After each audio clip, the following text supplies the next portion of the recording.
Good morning, folks. Hello and welcome to Against the Fence. This very special early morning watch along. The UFC's live from Macau this morning. Welcome on in, guys and gals.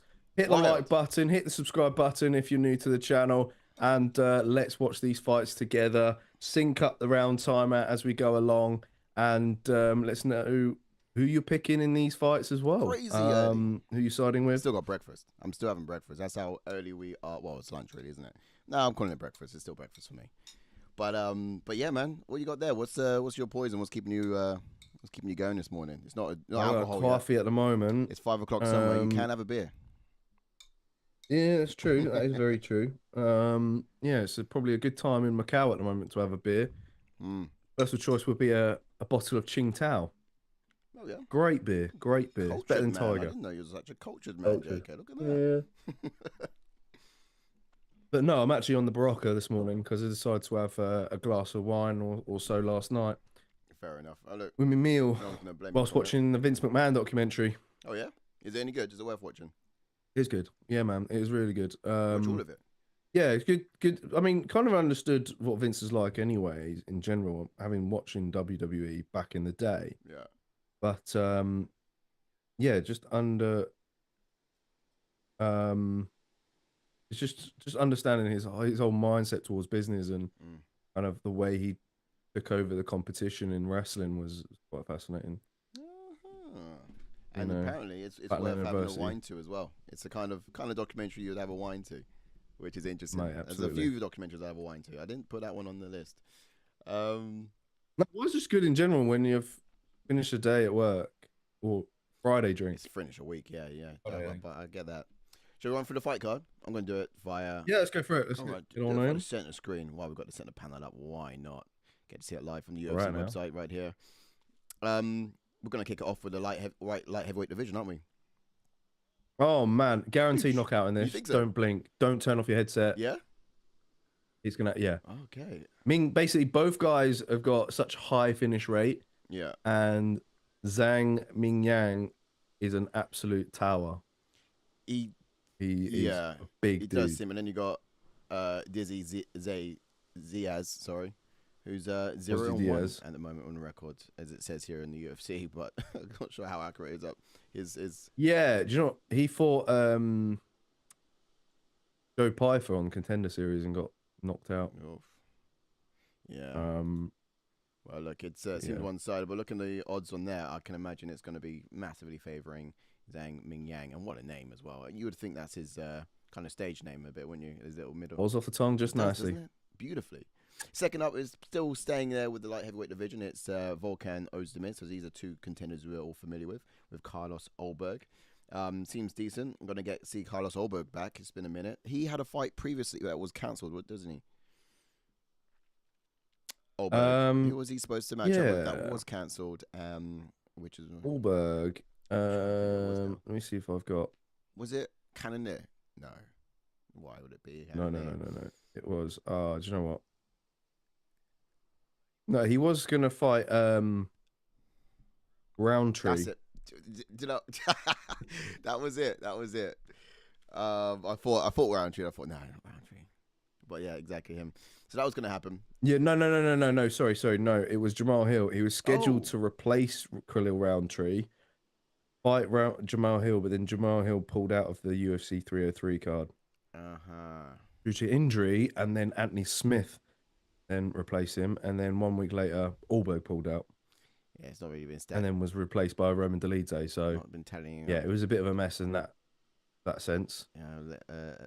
Less mess is a nice way to put it. But what about the matchup? Do you reckon this is an easier matchup for him out of the three he potentially the previous two was potentially going to have? I'd say yeah, stylistically and just matching up to talent wise. Yeah, Oezdemir is going to cause some problems. I mean, he's a big light heavyweight. He's strong as an ox. Yeah, it's a big one for Ulberg, I think. It's probably the right style matchup because originally Ulberg was going to get such a massive push. Yeah, I mean, he signed the dotted line to fight almost Jamal like Hill. a Roundtree size push. It literally was. But this one in the rankings is just about right, I think. Yeah, just about. Ash said he's on the road. Miss you, boys. How is he? Damn, you left already? Ask him what the pin is. See if he can text me the pin. Because it's got parental controls because we're watching the UFC so early on in the day. You have to put a pin in to watch the content via the Virgin. Apparently there's also a delay in my voice. Have you set the input one of the delay? reasons, actually, do you know what I did? Yeah, and then when I turn it off and on again, it fixed itself, and you were right on with the visuals. So if I did that, let's see your mouth. Let's see your luxurious lips move. Bonjour, hello, tongue, teeth, tip of the lips. I actually didn't make any changes. I just wanted to see you. No. What pin are you after? It's like a parental control one. Or over parental control. Is it on the Virgin? Yeah. I don't think you can get the fights on I don't think the fights are on TNT. I'm watching it. Well, they're there. Yeah, they're there. Oh, they are on TNT. They're kind of there. I just can't watch it because there's a pin in the way that's preventing me from flicking it up. Why has he got parental controls? I don't know. It's just like if you're watching content before the time shit and it's like violence, like this is, usually you kind of have to probably on Virgin. Yeah, never encountered that before because UFC has not come this early. I'll carry on with that fight card. We're in a women's flyweight bout next with Wang Cong, and she's up against Gabriella Fernandes. So China versus Brazil in that matchup. The favorite there is, of course, on home soil. How you guys gonna see that one going? I'm curious to find out. But Cong is absolutely undefeated. I was looking at this fight. I was wondering if her middle moniker was King Kong, playing on the last name. That would be quite troublesome, wouldn't it?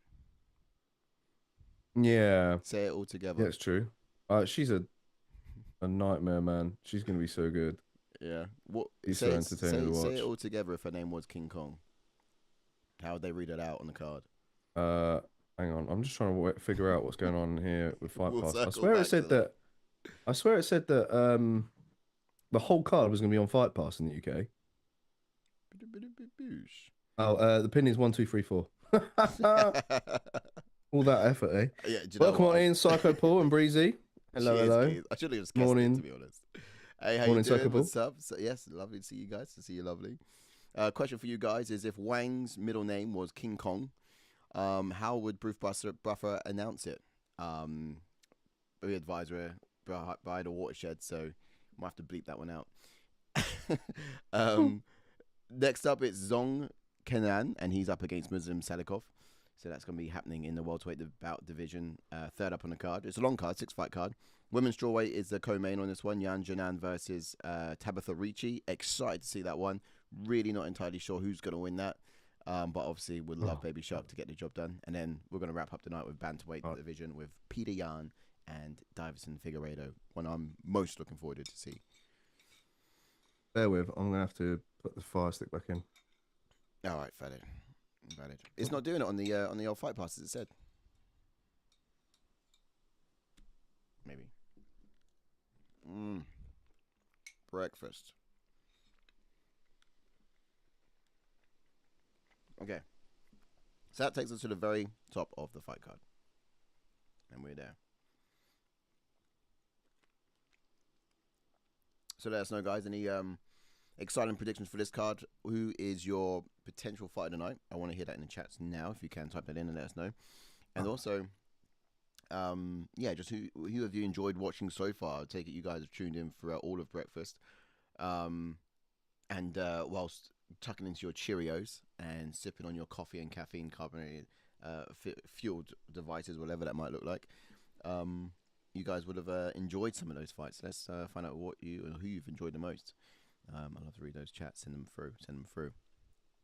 I'm going to get some of the fight card up as well. How are we doing on time on that side? Because I've just got a massive loading screen. Here we go. I wonder why. Yeah, we're still right for time. Yeah. They're just introducing. Have we ever had a fight card this early before? I know, it's mad, isn't it? I think we have. You have a little while last year ago. they cancelled it, didn't they? They cancelled the China card. That's true, actually. Yeah. Last year. And they've only. Is this the first time back then since COVID? No. No. That Road to UFC. No. They had an event. I can't remember which one it was. They did a few things out there, but I don't know if it was a fight card because it was gonna return last year and it never happened. Last year was 2023. Did you read out that Psycho Pool chat? I did not. Best of day, Carlos Ulberg to get a first round knockout. First round finish, to be fair, but I'm trust he probably means by knockout. You concur? I mean, recent run suggests maybe, but Oezdemir's a tough man. I don't think it'll. I can't remember what I put now for that. Yeah. I need to check, but Ash wants to know how Figgy is an extreme underdog. It's a good question. Yeah, I was quite surprised by that. His last performance was superb. Yeah, he wears the Bantam division well. I felt that I thought most people would be siding with Figgy. Yeah. And going based off his last performance, kind of had to put Figgy in my picks. But I kind of actually want Petr Yan to win, if I'm honest. I just find him a joy to watch, really, with his whole skill set that he's got. And for him to go back up there and at least drive towards a rematch with Xiaonan, I think that's one I want to see run back. Yeah, that's what you reckon. That's probably. I mean, I don't want to see Morale versus Petr Yan again. No, not really. That I don't want to. So yeah, Figgy. If you're looking at it that way, Figgy is probably the fighter you want to win in terms of who can give Morale a better test. It's Figgy or Petr Yan. It's definitely going to be Figgy. True. But yeah, man, tough fight to pick. Yeah, agreed. I can't understand the whole extreme underdog thing, but at the same time, I do think stylistically, Jan's gonna have a tough time getting close. I reckon Figgy's gonna play it real long. Sucker versus Jan to get robbed again on points due to politics. Again, yeah, that one it's came not a good with time, is it? That one was heartfelt. That one, I felt that one. Again. Damn. He said again. Oh dear, hit that like button, folks. Good to see you's in the house. Yeah, guaranteed finish up in this first fight. Fighter's about to make the walk now on my screen. Sweet. I just got a screen saying it's starting and a whole loading circle. I cannot understand why. On TNT3. Yeah. It's teasing me because it's telling me I can watch it here. And it's giving me the circle of death and no information. I wonder if it just needs an update. It probably needs an update. You didn't have to replace any devices, right? Or did you do it earlier? No, I didn't. Did not. I'm on it. Damn about that. All right. Check to see if there's an update. But I can trust you and your visuals until. So if we was to get up what is the fight card details. Bang, bang. We go for it.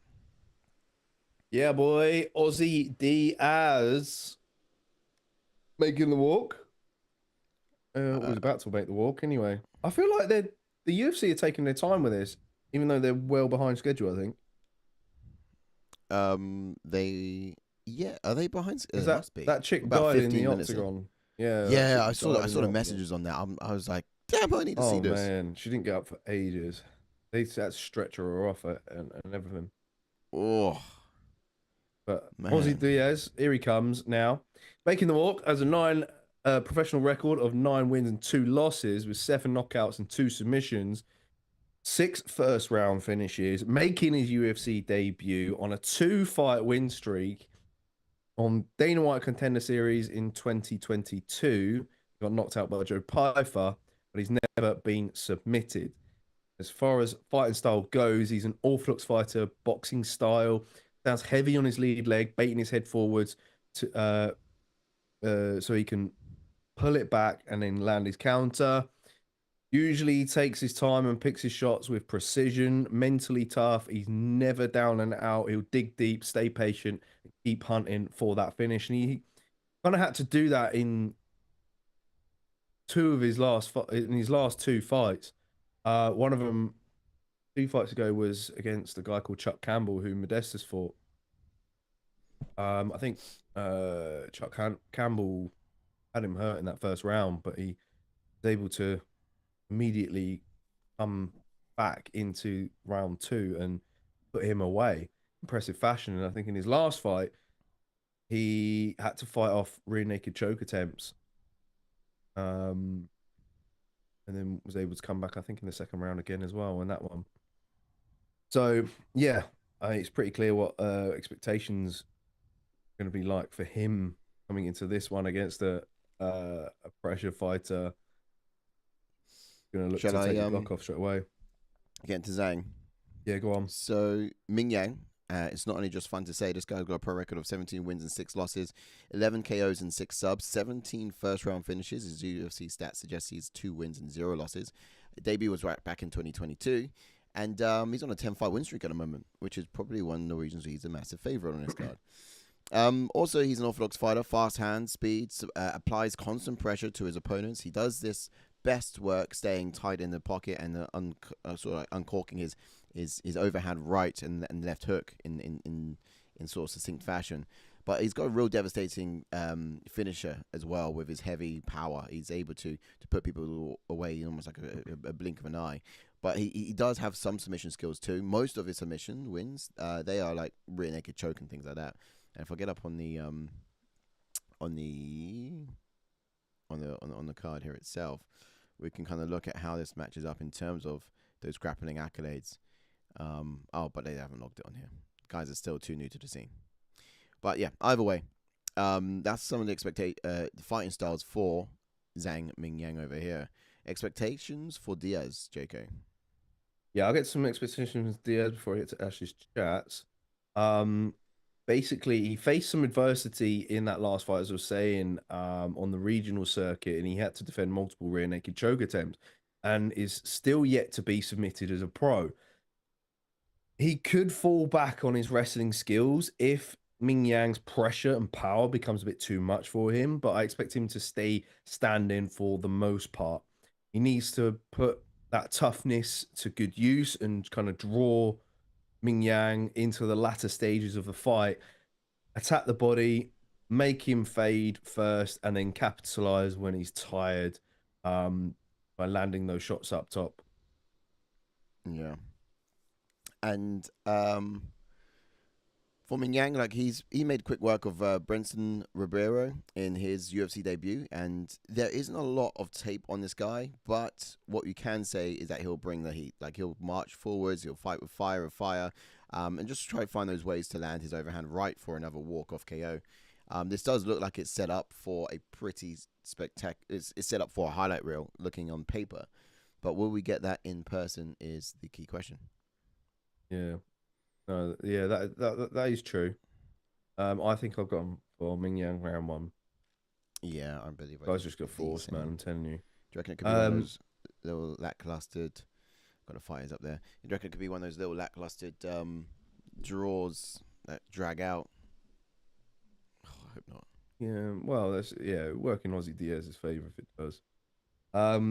Ash says I have picked Figgy to win. Also says, hi guys, it's Charlotte. Ash has said he's top of the league, whatever that means. Ha. Charlotte, tell Ash to shut his mouth and keep driving. He literally got Charlotte to write it in there. Oh, tell the boys on top of the league. He's probably driving. So I didn't say it was you. That's hilarious. Absolute whatever that means. Look at that. That's a flex. When you get your missus to do it for you. I know. Tell me about it. Bragging hard. Oh, wow. Well, Charlotte, tell Ash, we're doing a watch along. Suck on that. Live to millions. Well, thousands. How's your stream? How's your feed going? Cause Not bad. Still going. Are you up yet? no, can't get this thing man. up. You know, it's just I might have to have some kind of. They're announcing Mingyang and just done the now, tablet and so... everything, and still can't get it up. Tablet, you know, like this tablet. Right. I'm not talking about. Guys, get your head out of the gutter. Okay. Nearly going in. I will start the timer. Oh, yes, wait. Thing up round first. one. Round one is up. And they're ready. Guys, sync up the experience. For those of you guys who missed the prelims, the results are flashing along the bottom below. We're getting into the first fight now on we're the in. main card. It's off. We have a glove touch. Respect. Zhang in the orthodox stance. Diaz in the orthodox stance. You got Zang commanding the octagon at the moment. Slowly edging forward. Good turning side kick to open up the strikes. Wide stance from Zang. He's slowly edging Diaz towards the outside frame of the octagon. Nice low kick. Ozzy Diaz tries to push him back with a left hook there. Ozzy Diaz managed to land a shot to the body. Those exchanges. Oh, big lunging left hook from Zhang. Maybe partially blocked there by Diaz. Diaz really fighting for the center. Good jab to the body from Diaz. It's up. You got it's it. working. Yeah. What's your timer in? 3:45. I put a pause and sync up with you. Yeah. Yes, Shango V. Shango V. Shango V. Morning, Shango. Good to see you this time of the day. Got some more energy in us. Yes. Zhang's legs are huge. Yeah, mate. He generates some power, son. Some power. Yeah. Diaz pushing Zhang back towards the cage here. Ozzy Diaz needs to keep that pressure up. Not give up any real estate here, but he has. Okay, synced up for 13. Good double jab right cross combination 11, from Zhang. 10. Phew. Diaz poking to the body early. That's what we said during the expectations as well. That's what he needs to keep doing. He wants to get Zhang to fade. He does look a bit gassed already, though, doesn't he, Diaz? This is I think where he wants to fight. He's using his lateral movement really well here as well. He is. But you're right. Oh! Short shot from Zhang puts Ozzy Diaz down. He swarms him. Bro! And that's it. It's Zhang with TKO round one. Oh, man. Wow. I missed that exchange. Wow. It was so short. Wow. I didn't really get a good camera angle on it. I was literally Here's a problem. I was just about to say, you've got Diaz circling the outside, which is not ideally what you want to happen. You said about, of course, Mingyang holding center octagon, which basically means he works the less. He moves the least. So he's got the better energy. And then it was just Diaz making an entry, and that's where Zhang caught him. Wow, clean. Here it goes. Here he goes. He just misses with the jab. There it is. On his way. Elbow. Oh, it's a stepping elbow. Yeah, he has got them in his locker as well. Look at that. Well timed. Diaz was looking to throw. Just read Diaz entry here. Look, threw a hook. Coming down to a T. Muay Thai 101. Wow. Brah, look at that. Look at that. Elbow in. Yeah, round one. Let's see how many people put round one. Just trying to think about the kind of fighter IQ that has to go into something like that. Django says, I just finished work. Snow shifts were not fun today. Oh, mate. Unlucky, son. It is just wet and miserable over here. Yep. You had round two as well. Round two! Oof. Man, yeah. Shango dropping points. Wonder what Ash went with. I think he went round one, surely. That'll be my guess. So Zhang has finished multiple dudes in round 1. Round 1 and off to a fly. I actually put a lot of finishes on this card tonight. You did. But in the prelims, annoyingly, every fight that was put in finish was going decision, and every fight that put decision was ending in a finish.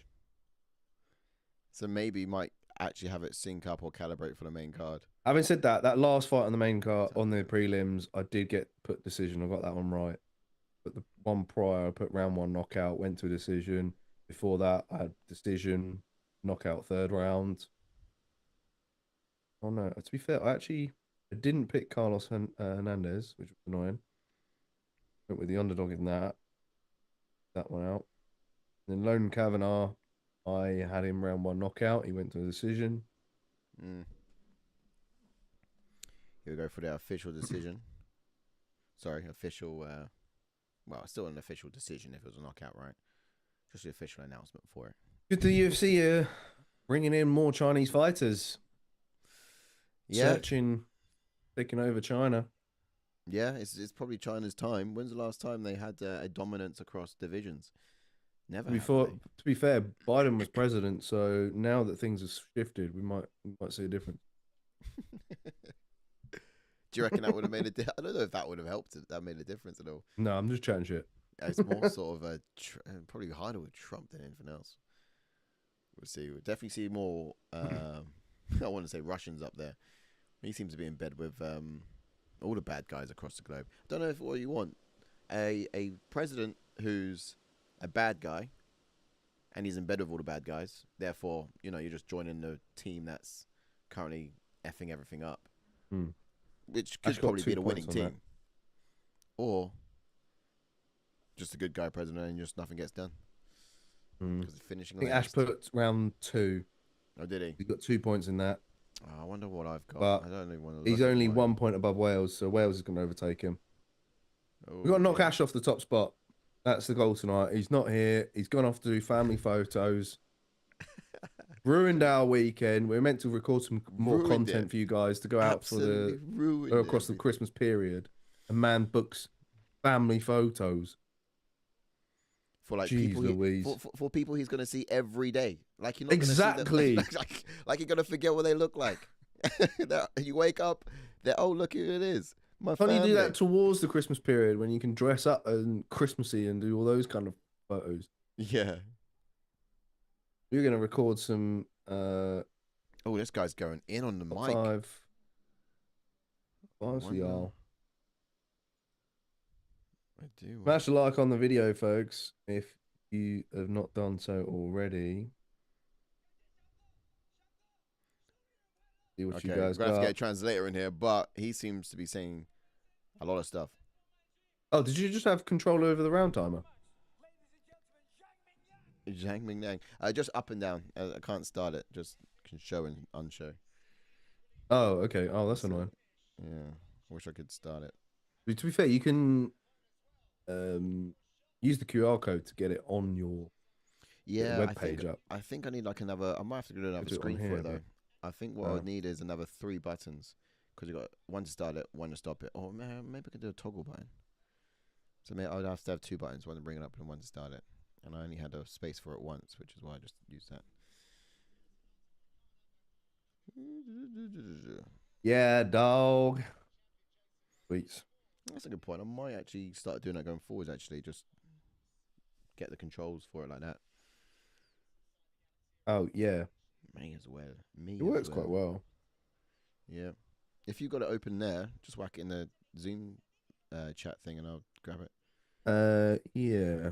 That's the output URL. Copy control URL. Does China have a Khamzat Chimaev? China. I don't know actually. Do they have a Khamzat? I'm not sure if he jumped into the mic saying China, I'm gonna kill everybody, because they need the translators in there and everything as well. But maybe China's got themselves a little Khamzat. And also, are they still gonna bleep out swearing if it's in another language? All I'm gonna say is, do not say in Chinese. Yeah.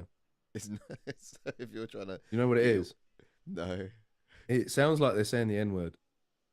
Well, when they say Yeah, when they take a pauses in sentences. Oh, so their version of the English yeah, is a bad word in English. It basically is the N-word. When they say it, it sounds like it. I wonder if that's always been the case, or if someone's just having a laugh. No, it generally is. I worked Chinese summer school. I used to hear it all the time. I'm like, bruh, what the hell? And there's not even a black person in this joint. But yeah, I know. Hearing that word all over the gap. Would have thought I was in South Central, in the hood or something. The way it gets thrown about. Did you see that stand-up comedy clip of the guy who's talking about he's a dwarf, and he's talking about other dwarfs getting annoyed with him for using the word midget? I think so. So. It's so hilarious. It's such a good stand-up bit. Oh man! And then it's like, we don't go by that word. Stop using that word. And he was like defending why he can.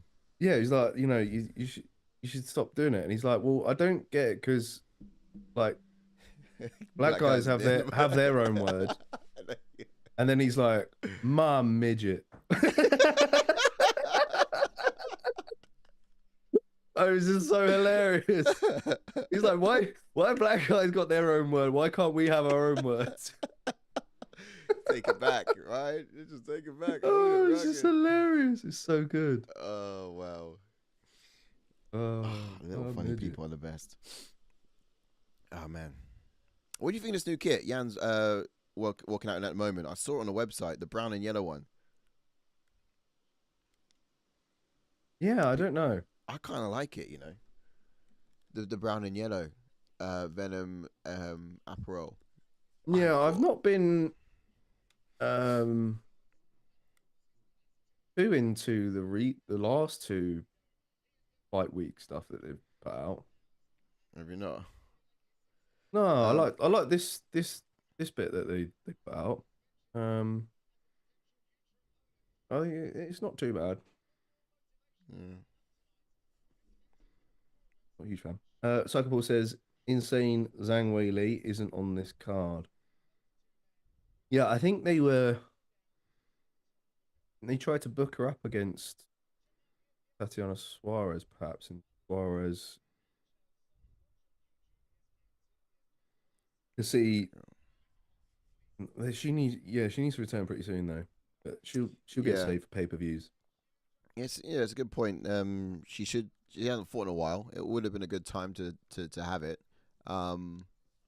Just the stars didn't align. It would have been a great main. Or would you have co-mained it or mained it? Well, because it's a fight night, they would main event it and do similar to what they did with Shevchenko Grasso that time. It was a fight night, but you had a title fight headline in it. So they'll be reserving her for a pay-per-view then, really, wouldn't they? But if they're reserving her for a pay-per-view, she'll be co-main. Yeah, true. Yeah, stack that thing up. It's crazy because with last pay-per-view of the year, we don't have a title fight. Excuse me? Oh no, sorry. We do. Sorry, Pantoja versus Ascuras. Yeah. So Pantoja headlining a pay-per-view twice this year. I think it's only a pay-per-view if we do have a title being exchanged in it, really, isn't it?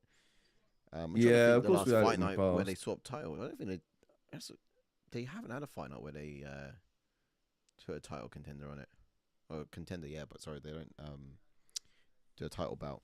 Yeah, it's only pay-per-views. Not for a while. I would have thought they had done it before. Yeah, I mean we've had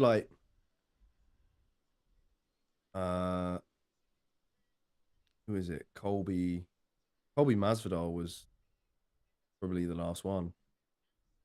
Oh yeah, of course. It wasn't a pay-per-view, but it was a... No, it was a pay-per-view, but it wasn't the title fight. Oh, sorry. No, there would have been one after that as well, though. There would have been another one. Damn it, I'm trying to forget. I think so.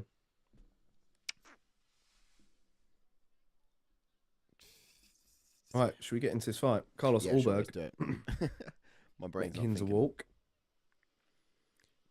Gallos.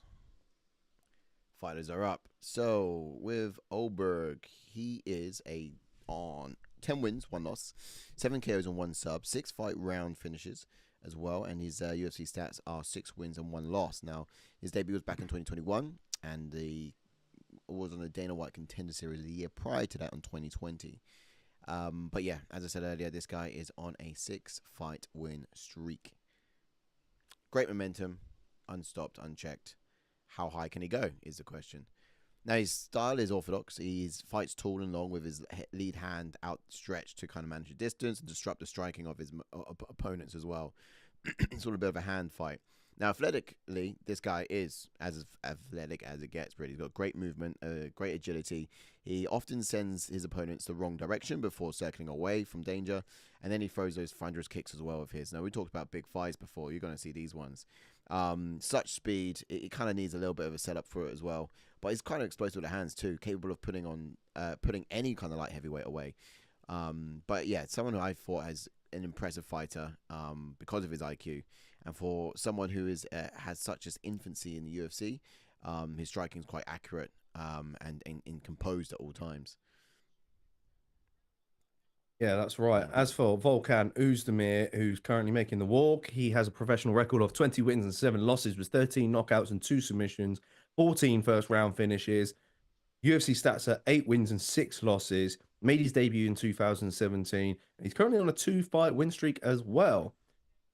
He's an orthodox fighter, flat-footed kickboxing style with his elbows tight to his chest, close-range fighter with crazy punching power, experienced counter striker who likes to shut the door on his opponents with that check left hook as they enter in and out of range. He baits his opponents with the feints to try and expose the target where he can land his power shots.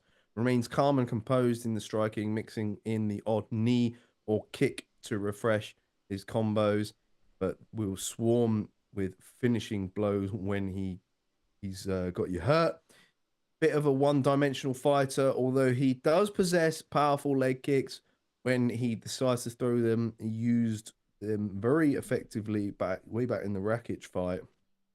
We have seen some wrestling from Oezdemir as well as of late. Wrestling. Yeah.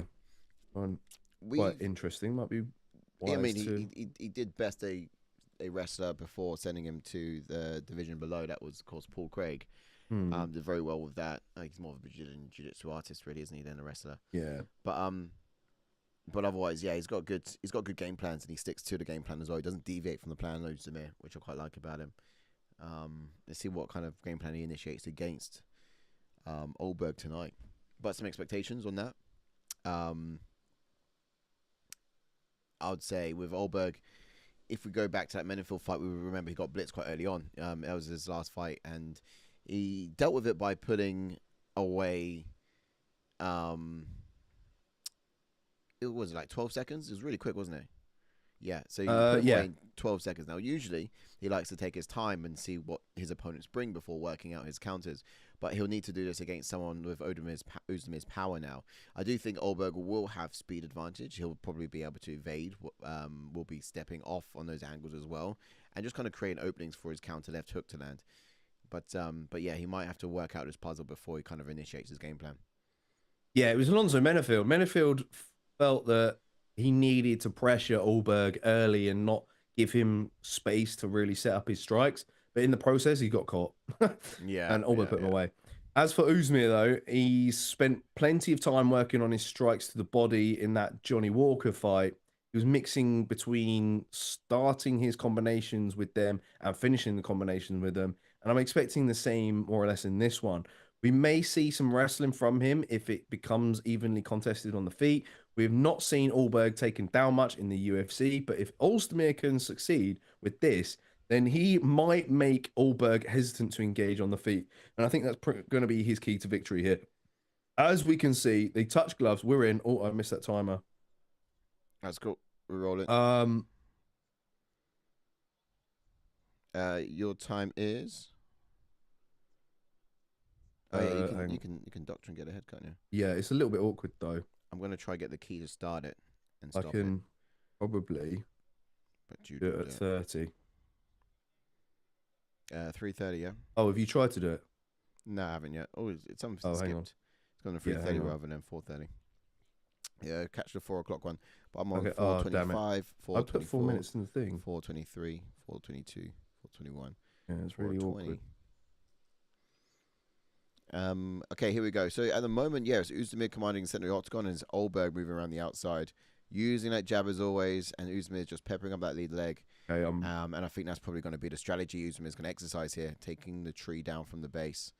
Now, Oezdemir is entering a little unwisely to my liking, and it's Ulberg. Oh, high kick, but slipped. Missed, yeah, and Ulberg's going to make, Oezdemir's going to make you pay.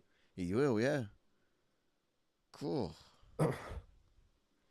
With some inflation. Yeah, that was quite a little onslaught from Oezdemir, looking to capitalize on that opportunity. But Ulberg's good at regaining his composure. So we go again, holding the center of the octagon, using his jab, work behind it. Hook that just missed there. Yeah, the timer is out. Oh, yeah, you need to go to a 3-minute one. Maybe I'll reset it. Wait at 3 minutes. It's gone to 2 minutes. Yeah, here we go. Hold it there. 3 minutes. Just wait for 15 seconds. And then we'll smash it. And then I'll get the button in it to control it. And if ever we got a doctorate, then that's all you'd have to work out. Whoa. Desante. So again, center octagon. This time Oezdemir commands that. Ulberg good check there from Ulberg. Nice check. Whoosh. Now, what did I go for in this fight?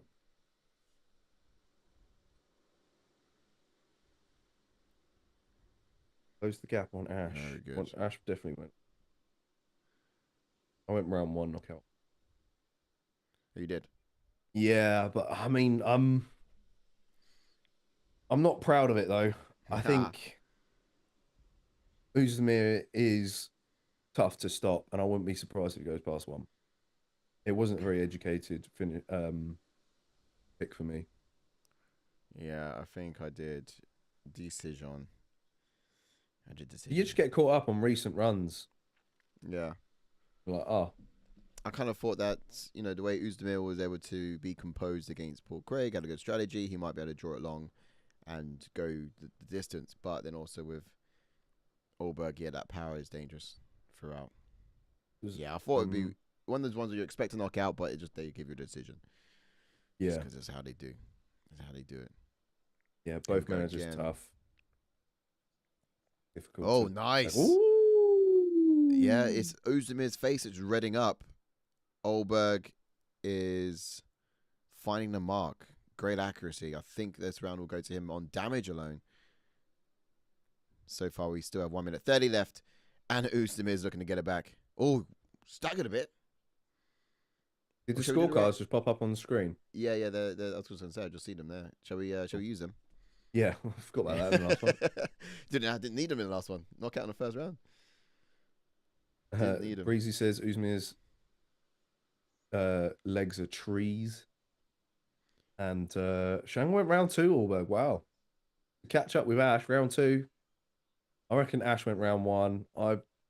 Stupidly went round 1. This is going to be fairly evenly contested on the feet for quite a large portion. Nice. Ooh! Nice. Hooks finding a way around the guard. Oezdemir's got some self-confidence to find. He needs to kind of regain that confidence in his ability and stealth. And he's only going to have 30 seconds to do it in between rounds if we get that far.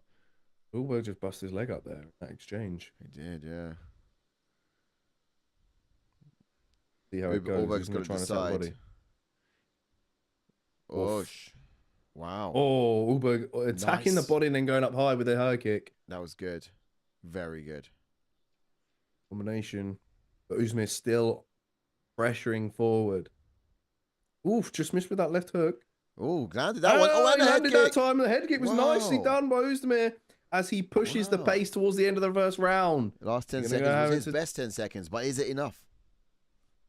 Would it be enough? I still would go to Ulberg on that. What would you say? Yeah. I can see it as well. I'm gonna on in.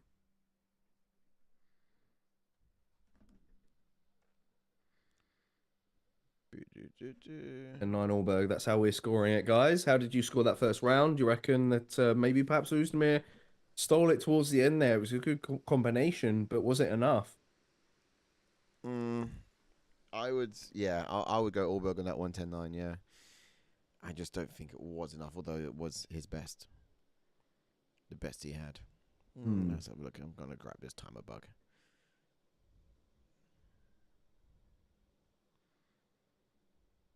Yeah. Are you able to start it?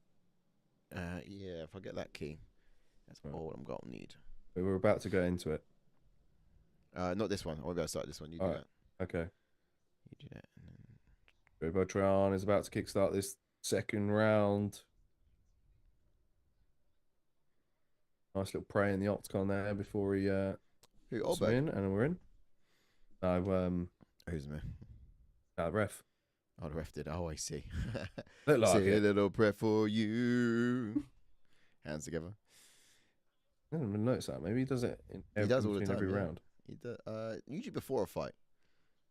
Well, I know he puts his hands together like this, but it's the little head nod. That's a fine detail. I'm like, no, that's maybe. It's kind of like Mandarin culture, Chinese culture kind of honor, isn't it? Oh, that is, yeah. If he's got any influence over there. Big load up from Oezdemir. Surely one of these big boys is going to fly. Ulberg is currently painting the target. So that lead hand just being out there to feed information, not knowing where it's going to fly from, but it also helps him find his range as well. Keeps that up. I would say with Ulberg, he's got to kind of keep his poker face if he wants to throw strikes without being telegraphed. He does, and I feel like he can get countered by Oezdemir. Just by reading his face, like he makes expression. Whoa, nice little move there. That was decent. Ulberg is the faster fighter on the feet. Oh, good double jab from Ulberg.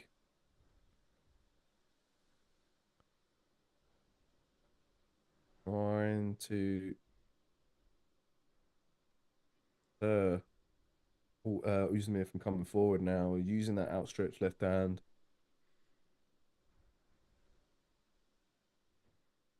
I wonder if Izzy did make the trip over to China. His boy Ulberg. Oosh. Change of hooks. Not bad. Oh, Oezdemir was just close with that left hook there. Ooh. He loves that left hook. It's one of his favorite weapons.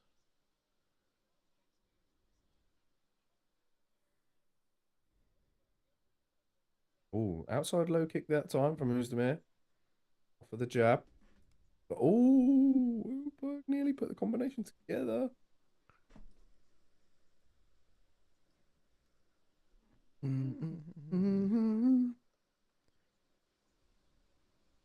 Oh, spinning back fist attempt from. Wow, Ozdemir's hunting. I feel like after this fight card, I'm gonna. Oh, good 1-2 by Ulberg there. I feel like I'm gonna end up going to bed out of just routine. Just because of what you do. Yeah. I mean, watching it, it's probably gonna make me tired. I'm just gonna end up having a nap.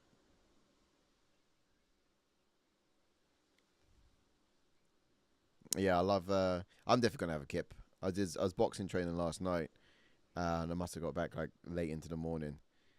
And part of what we're doing was look. You see how Ulberg has got that lead jab out there, and it's not always a weapon. Sometimes it touches the target or just blocks the vision. The weapon is always that hook or that right hand. And sometimes the jab as it was just then.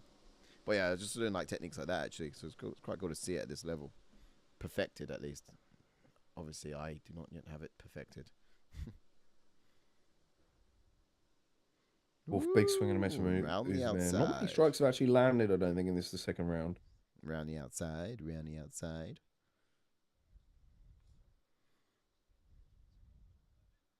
Oof. I did get absolutely bad Oezdemir the wrong way. Boxing as well was not doing too well. Maybe I got the wrong one.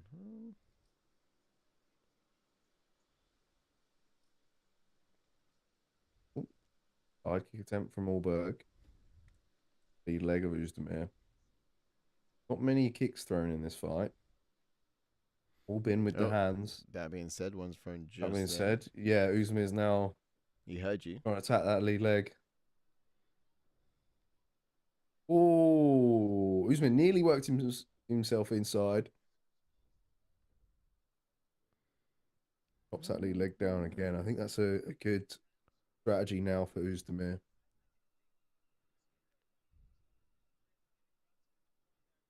Can attack that lead leg and then immediately find his way into the pocket.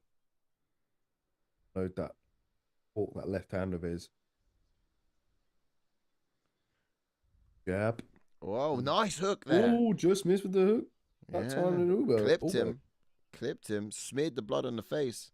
That's the end of that round. Just have a look at this timer bug. Stop by name, stop by number. Oh, strange. I'm getting controls for the slots. How do we score that last round, guys? Salikhov says Ulberg and Pereira would be a banger, deserves a title shot if he wins this. Ooh, Salikhov throwing it out there.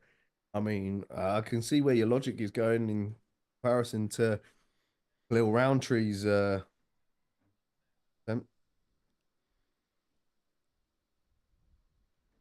But yeah, maybe the UFC can sidestep Ankalaev again after this fight. Yeah, you know, Ulberg was, as we were saying earlier at the front end of the show, right? Ulberg was getting a push, and then things didn't match up so well that now he's kind of fighting Oezdemir, which is still a decent fight, but it's not the push that he would have had. So I reckon I'll go back to pushing him if he gets this done. Decision or otherwise. Yeah, it's definitely going to. Both guys are too difficult to tag. Okay. What are we scoring this? I'm going to test this timer button. I'm not sure. That's not working. Ulberg may have had the best exchange. Huh? Let's see if you can get the timer. Oh, I didn't get it. No, it's not working for me. At 5.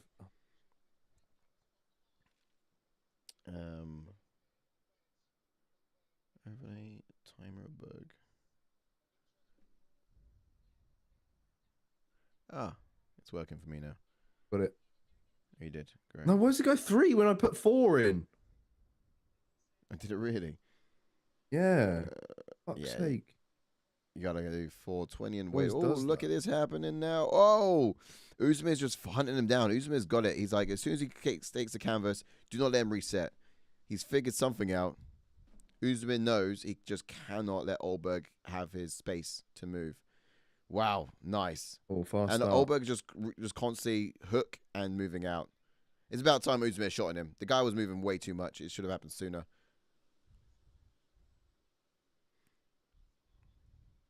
Oh, I should just wait to 4 minutes. Yeah, because this time is buggy as fuck. I've got that 4 minutes there. Oh.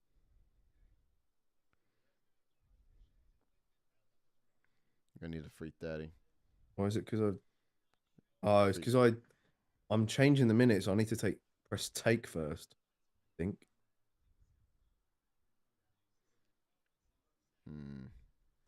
330 now. Okay, we're in. Oh, love it. Got it. Love it. Okay, cool. Up to speed.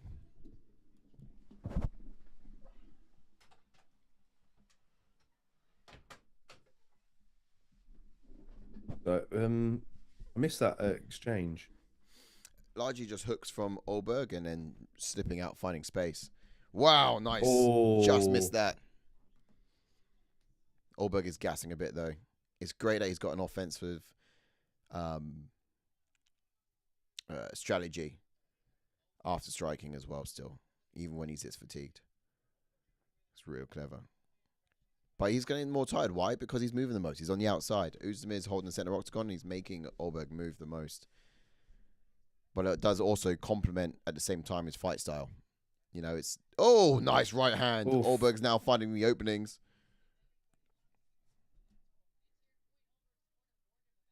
Sat down on that right.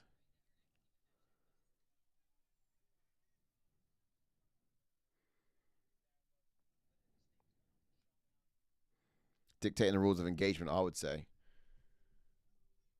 He's eating those leg kicks. So I wonder if Oezdemir should sit down a little bit more on them. Ulberg seems to not really be too fussed by them when they land.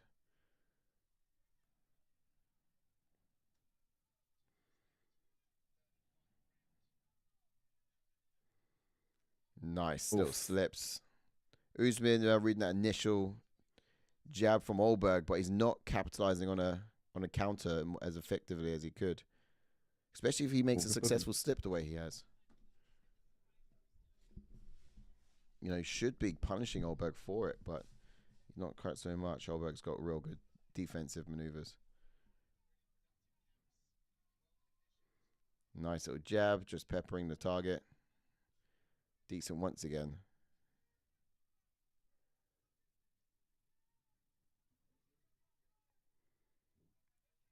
Whoosh. Decent. Trade leg for kick there. Kick for jab there.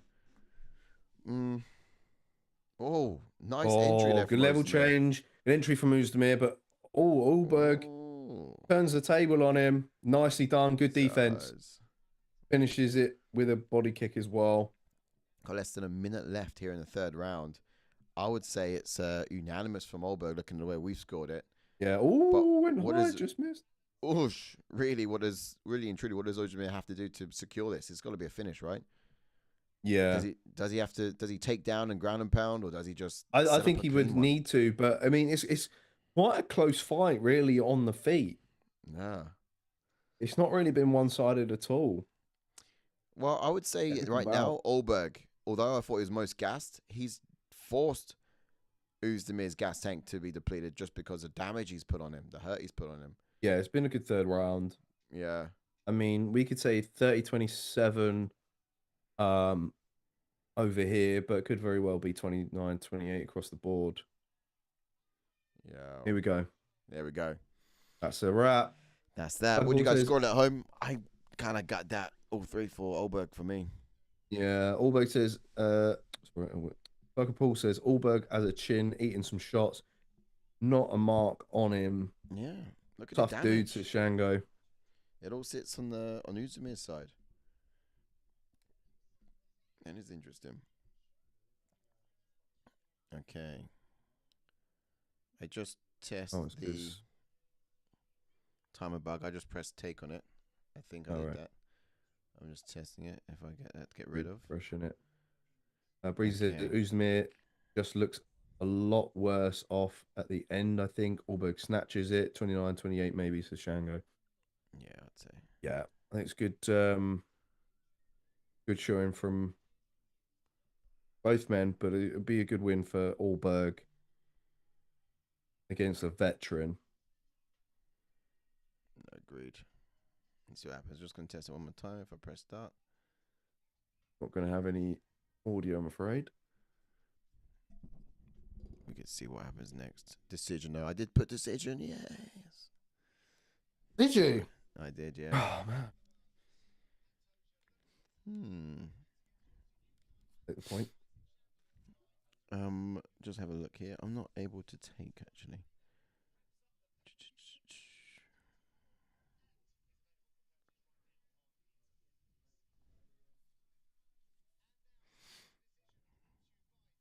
Here we go. And it goes to.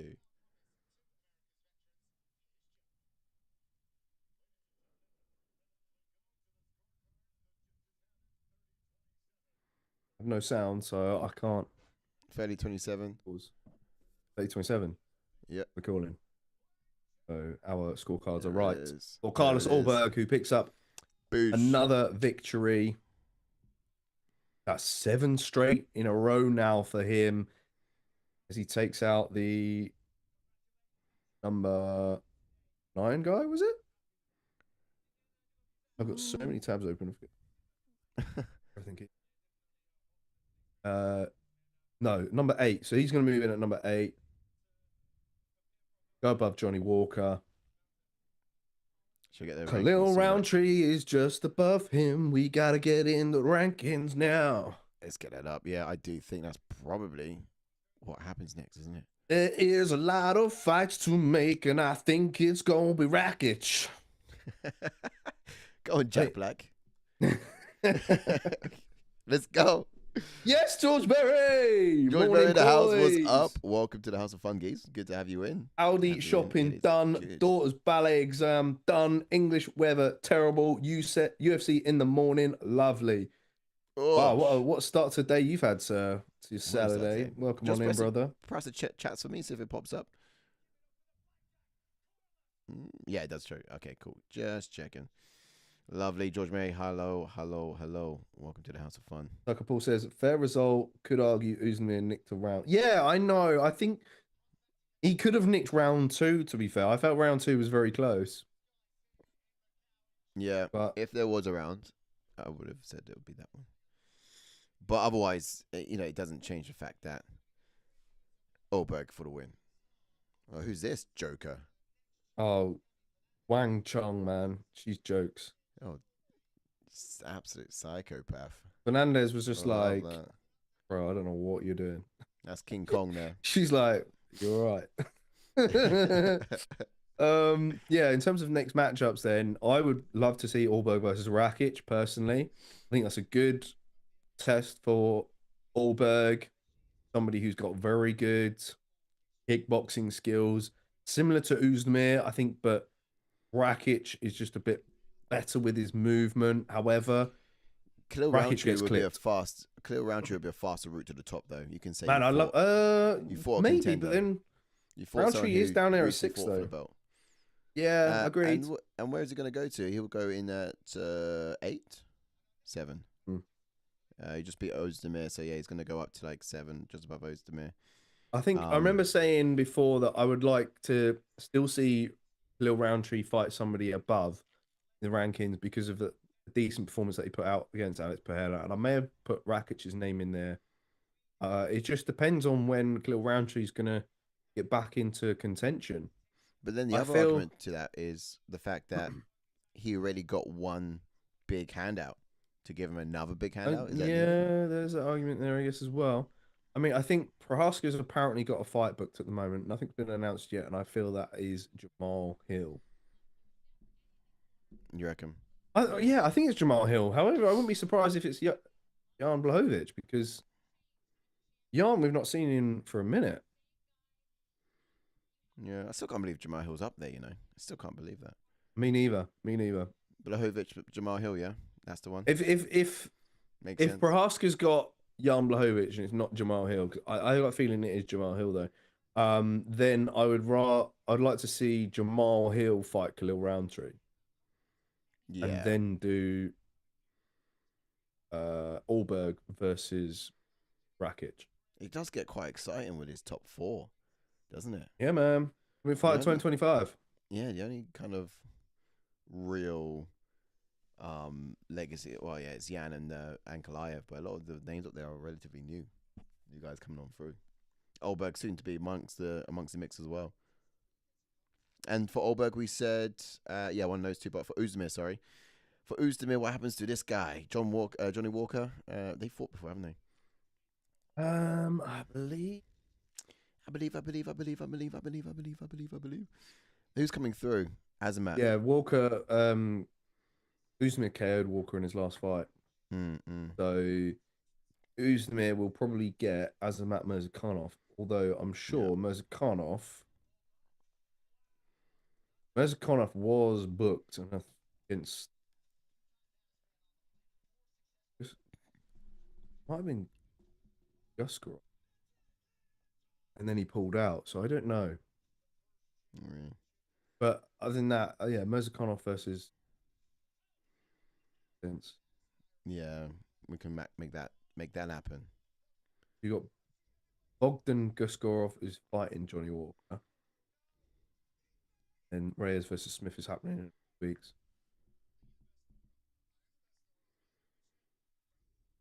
What's happening here? Stipe. What are we watching here? Hall of Fame. It announced his retirement officially. Stipe UFC debut. There we go. It's just like acknowledging him, huh? Like real of Stipe. Yeah, Yeah, just talking about his career. Not Hall of Fame yet, but just talk about his career and honoring him for his retirement, which was last week. He did retire, didn't he? Yeah. At the end of that fight with the said to be GOAT, and it is still there, but yet to be proven otherwise. Now we're looking at King Kong, Wang, King Kong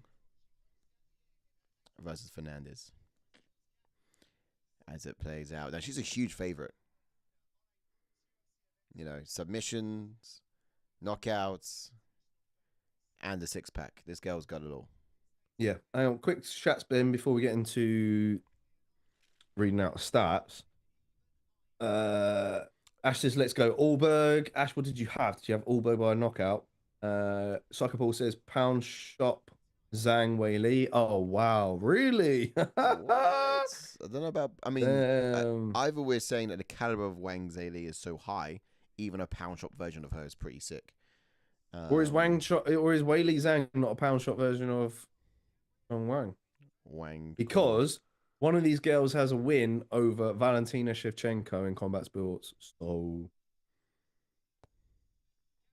Ash says Roundtree versus Ulberg. SI, he KO'd him last fight. Oh, he's about Walker. Ricci says she beat Shevchenko back in the day. Like, absolutely. That is one of the stats that we've got on there for Wang Chong in kickboxing. 2015, that fight was. We should get into it, shall we? Yeah. I'm just going to quickly test also whether this actually works now. But we should start. Okay, cool. So in the blue corner with Fernandes, Gabriella Fernandes. Now, say again. Making that walk. Record of 9 wins and 3 losses. Now she's 3 knockouts and 2 subs. First round finishes as well. Sorry, 1 first round finish, which is about it. But she's got 1 win and 2 losses in the UFC at the moment, and her debut was back in 2023. So very fresh, new kid on the block. Never been KO'd or submitted. You might wonder whether this is also a kind of matchup set for a highlight reel, as we saw at the very first fight on this card. Also looked like it was a little bit staged for the success of one particular homegrown fighter. Now, it's fighting style, though. Let's not neglect the fact that she's a southpaw fighter. She throws that straight left hand like she's pitching a softball. It's fast and it's powerful. She's got this real quick footwork, and she's in and out of range in a blink of an eye. She starts off with the kind of light aggression, if you like, and then she gets in her opponent's face and loves to throw lever too. Looking at her opponent, who's everything, including, has got all the confidence. She walks in out here. This is Cong. Probably ahead of me, dog. Okay, I'll have to retime that. I just looking at Cong walking. Definition as well. Let's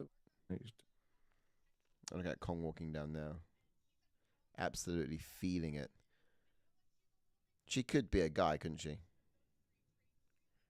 Wang Chong. Yeah, I mean, she could very easily be a very handsome guy. Could be. Do you know what I mean? Yeah, it's. But then also, I would say the same for Wei Li Zhang. You handsome guy. She could be some young guy. She could be some young guy. She could be some young guy. Ash loves a bit of cream on some young guy.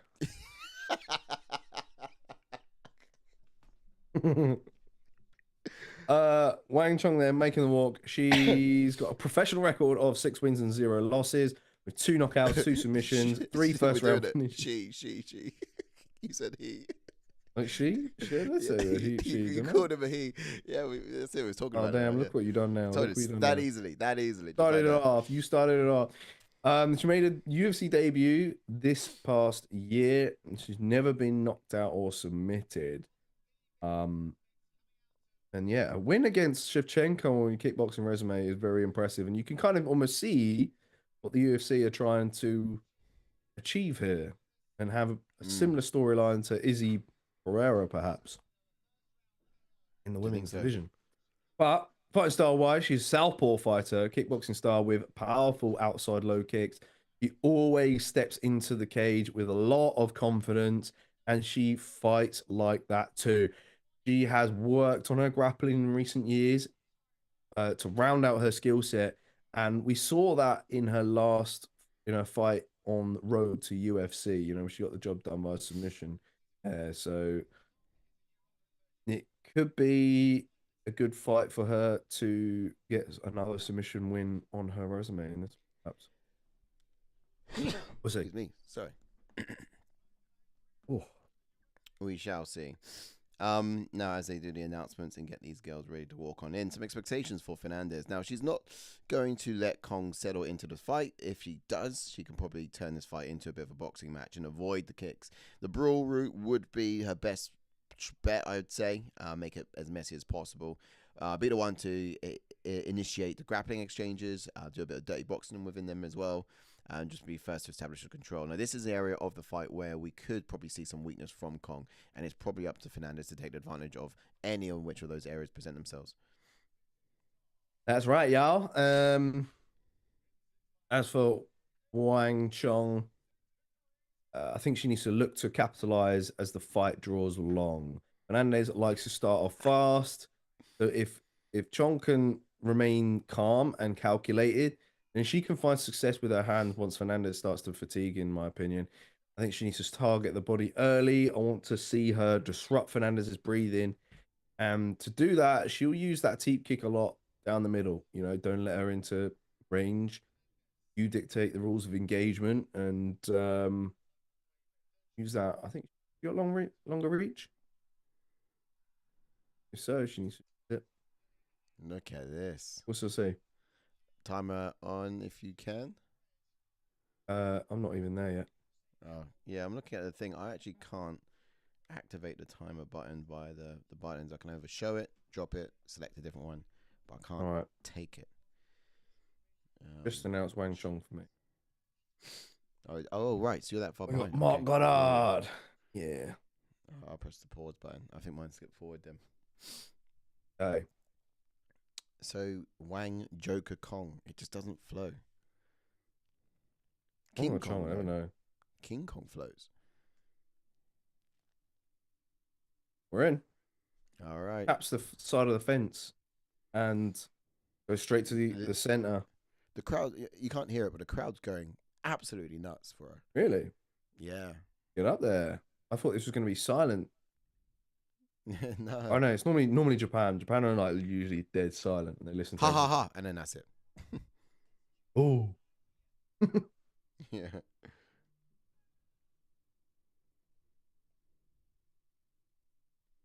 Okay, I'm synced up with y'all. 26, 25, 24, 23, 22, 21. Okay, so interesting start. Wasn't expecting Fernandes to kind of hold off a little bit. I guess it's because nice body shot. Such a good striker, and she has respect for that. Yep. We've got orthodox versus southpaw, so Wang's already identified the weakness and throwing those leg kicks to the body, chopping it up. Fernandes is very conservative at the moment. Very conservative. Yeah. Targeting that body is Wang. But she doesn't have a Wang. Just to avoid any confusion, because we might have referred to her as he earlier in the expectations we're going through. Just, with the haircut. Purely because of the haircut and incredible jawline. But the way that she's teeing off on Fernandes does make you wonder, doesn't it? Woo! Nicely. Speed there. Now she's deciding what she wants to do. It's clear that Wang is controlling the rules of engagement because when nothing's being thrown, she has still got control at range, waiting, expecting, and hoping. And when she wants to throw, she does so and finds a target too. Fernandes is just left at the mercy of Wang, hoping to catch her perhaps in something or a mistake that she makes. But she does need to take back control somehow. How would you suggest she does it? Who, Wang? Fernandes. How would you suggest she takes back control, do you think? She's got to perhaps take more risks, I think. I would say use her head movement, throw some wild exchanges just to get Wang to back up a bit. Wang's targeting that body with some hard shots. Yeah, she really is. Oh, nice. That was a bit like that. Great from Fernandes, yeah. Push her back and then close distance. Yeah, let's throw that left straight more often. And use her own teep kick as well, you know, because... Oh, hang on. We got Wang in the orthodox stance. Yeah, orthodox southpaw. So it's southpaw from Fernandes, and Wang is using her orthodox. Oh, Wang was southpaw. Oh, digging for the body. Nice. Come over the top with that right hand. Oh, yeah, level change from Fernandes. You can just know she felt it because this wrestling came immediately after. Yep. The right choice from Fernandes. Oh, nice. And again. Decent jab from Fernandes, but it wasn't powerful. And I think that gives Wang confidence. When you feel a hook from your opponent that doesn't hurt you, you're like, okay, cool. I can be a little bit more fearless here.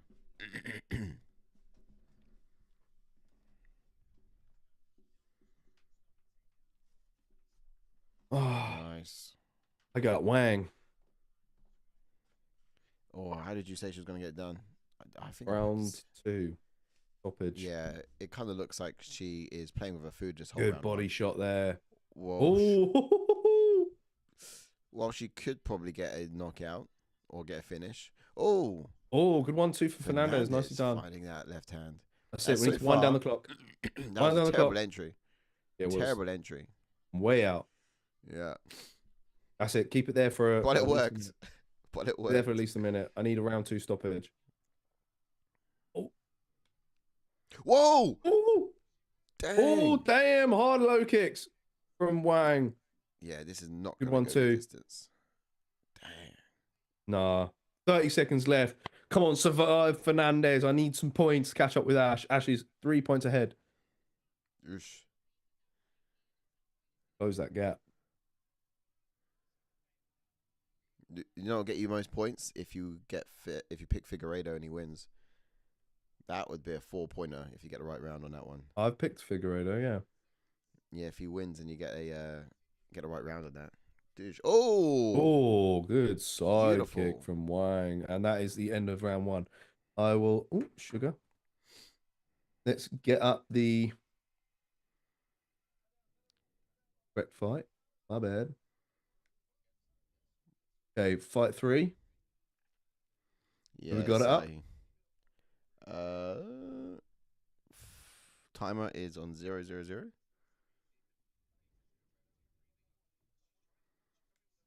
Okay. You got the scorecard up. Oh, sorry. Right. Yeah, my bad. I did drop it last time because it was. Yeah, it is. Sick. There it is.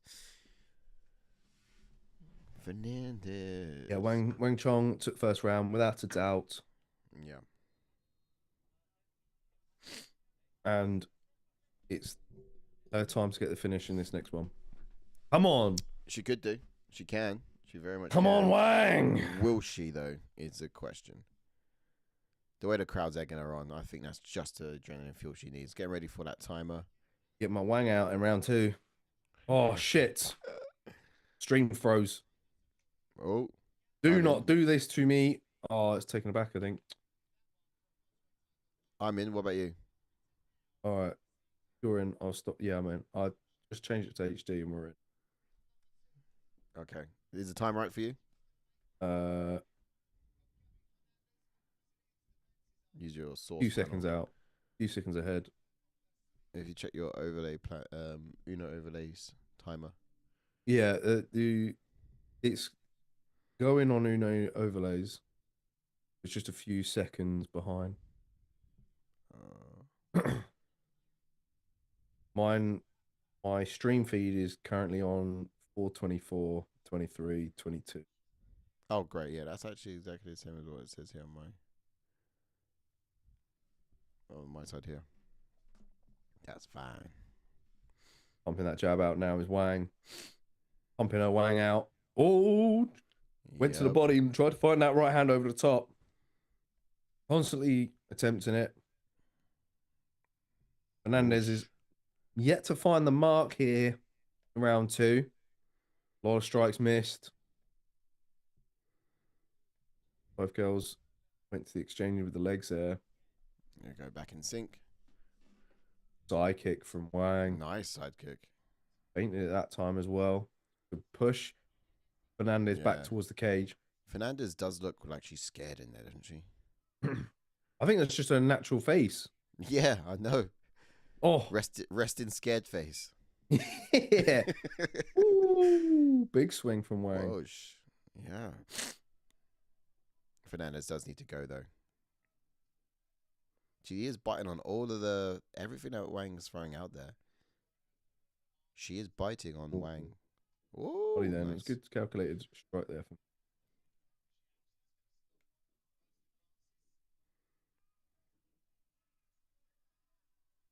Oh, just out of range. Big Really good managing there from Fernandes. Yeah. Fantastic. Wang is so confident. Wang looks all about she looks like she's found her flow now. I was talking just yesterday in boxing and fighting. There's a moment when everything matches up. You get a confidence that your opponent's scared of you, that your hands are being more effective, and all of a sudden you start seeing shots. It's like the Matrix. You kind of tap into a flow, and then you could see when a fighter's got it as well. It's like tapping into this flow where it's just become invincible. And everything's just marries up. You can see that Wang is there. Becomes a beautiful dance here on the canvas. But I would say she should keep her hands up still. We did see a straight left from Fernandes reset the position of Wang before in the first round. So I would say she does have to keep her hands up. But she's very good at range. Yeah, she's keeping it at range a little bit more as Wang in this one. Mm-hmm. As the clock counts down now, we're in the latter stages of this round. Not seen it. Oh, wow. Got it down there nicely. Wow. That was... Go!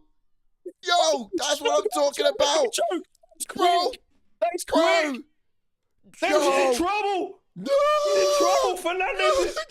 She's getting choked. No way. She's going to tie it out. She's going to tie it out. She's going to tie it out. She's going to sleep. Cong's going to sleep. She's going to sleep. No. She's going out. She's going out, girl. She's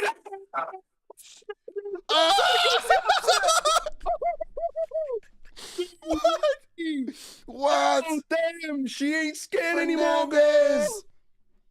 Did what was seemingly Look at her taunt her. Impossible. Look at her taunt her, man. Oh, damn. Wow. That was quick. Wow. That was quick. Wow. Oh, mate. Damn. Oh. Wow. Damn. What? That was insane, bro. That's what I say. She should keep her hands up because that left straight has found her a couple of times in the first round. Here it comes. Got too confident in there. Good head kick. Oh, it was a head kick. He caught her. Yeah, I didn't realize that. Oh, I actually thought that was the kick. Yeah, I thought that was Wang, and it's this one here. Bang, straight left. We saw it a few times in the first round. And as she drops, she rolls, gives up her back, and Fernandes just latches onto that quick, both hooks in, and then rolls with her as well. See, that was really important there when she got that top hook in first. Yeah. Then she was able to control where her body was going, and then cinched it up. Damn. Do not underestimate your opponent. Damn. No one picked Fernandes. No. Who saw that coming? No, that one is one you just don't see coming. That is deer in the headlight moment. Django says way too aggressive and open going in. That's the crowd silenced. Yo. Yeah, Brazilian girl You're getting not the nod. singing anymore. You're not singing anymore. Ricci says that is why MMA is so much better than the likes of boxing. Yeah. You don't get those moments. You barely get those moments. It can just change in shift, pendulum shift there. Oh, man. Absolutely beautiful. Man, I might have did to not see that coming. Water. I can tell you one thing, though. I'm still going to be very excited to see Wang, King Kong come up again. That was so good. I might have to get my Wang out right now. I'm glad that there's only cuts from your chest upwards. But you only just now getting it out? I've had it out the whole entire time. Look at her, man. She's nearly in tears, y'all. Well, she is in tears. Yeah, look, bro. Right, I'm gonna have to get some water and ibuprofen. Back in a sec. Go on, them. Damn, you would be, wouldn't you? Absolute sadness. Mental. And that's what happens when you underestimate your opponent. Yikes. Official decision coming up. Who do you think would be good for someone like Wang next? Or even for Fernandes? I think that's more of a fluke accident. It's crazy, actually. After this decision, after this result, I'm still more excited to see Wang again rather than Fernandes. More excited to see Wang instead of Fernandes. I don't know. What do you guys think? Do you get what I'm saying? Do you just get where I'm coming from here? It was a lucky shot, and rightfully so. I'm actually quite proud she found it. I'm glad these kind of narratives can exist in a sport like this. That it is possible for the underdog to still find the win, to find that glory when it's looking so slim, and the other guy is literally, or the other woman in this case, is mocking you with her striking. Wang got a little bit complacent. Fernandes taught her a lesson. Taught us all a lesson, actually. And that is, do not underestimate your opponents. So that is now 3 wins by submission for Fernandes. And, yeah, well, the question would be, what is next for Wang? Guys, get in the chat to let us know. I say that, when Jordan gets back, he would read it. I cannot see him from this side of the screen. Sadly not.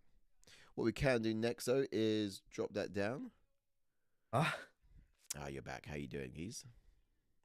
Oh, not bad. Massive blood rush to the head after that finish. Yeah, man. Oof. I had to... I wonder if I could...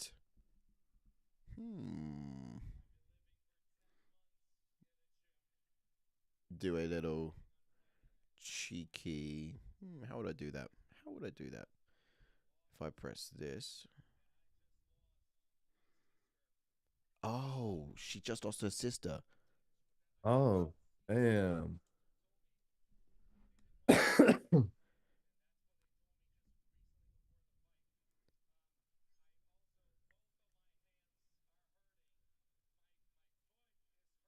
Wow. What's a finish? She came as an underdog, set to lose. Country's not even her own. Lost her sister. Hands are hurting. And yet she came out on top. No movements in the leaderboard after the fourth fight on the... What? Oh, damn! She ain't scared anymore, guys! Hey, got an instant replay button. Oh, yeah? Yeah. Well, I just kind of put the... I thought, shall we watch back that replay? That reaction. Oh, right. So, for example, if we show back that reaction... What? Oh, damn! Oh. Loop. Salikhov says, dramatic post-fight speech, only beat a hyped-up tomato can. Ooh. Whoa. Damn. Shots fired. Shots fired. But, you know, I cannot beat Shevchenko at kickboxing. That's good. Beat 12.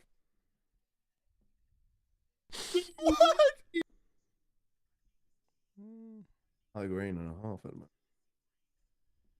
What? Oh, damn. No, I guess not. I thought I had to...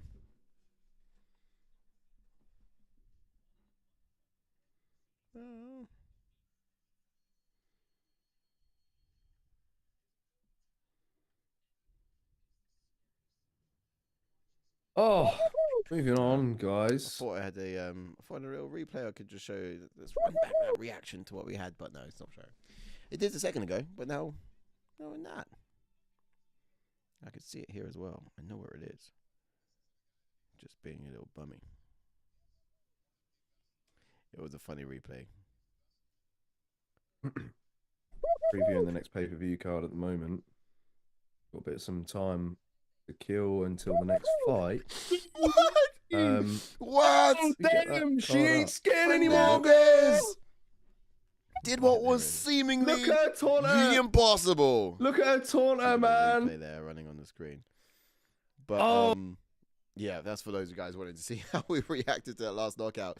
But that's how it went down. It is a beautiful win down to Fernandes, and a fantastic story for all of us who lose hope when in the eyes of adversity that it's still possible to pull on through and get done what needs to be done.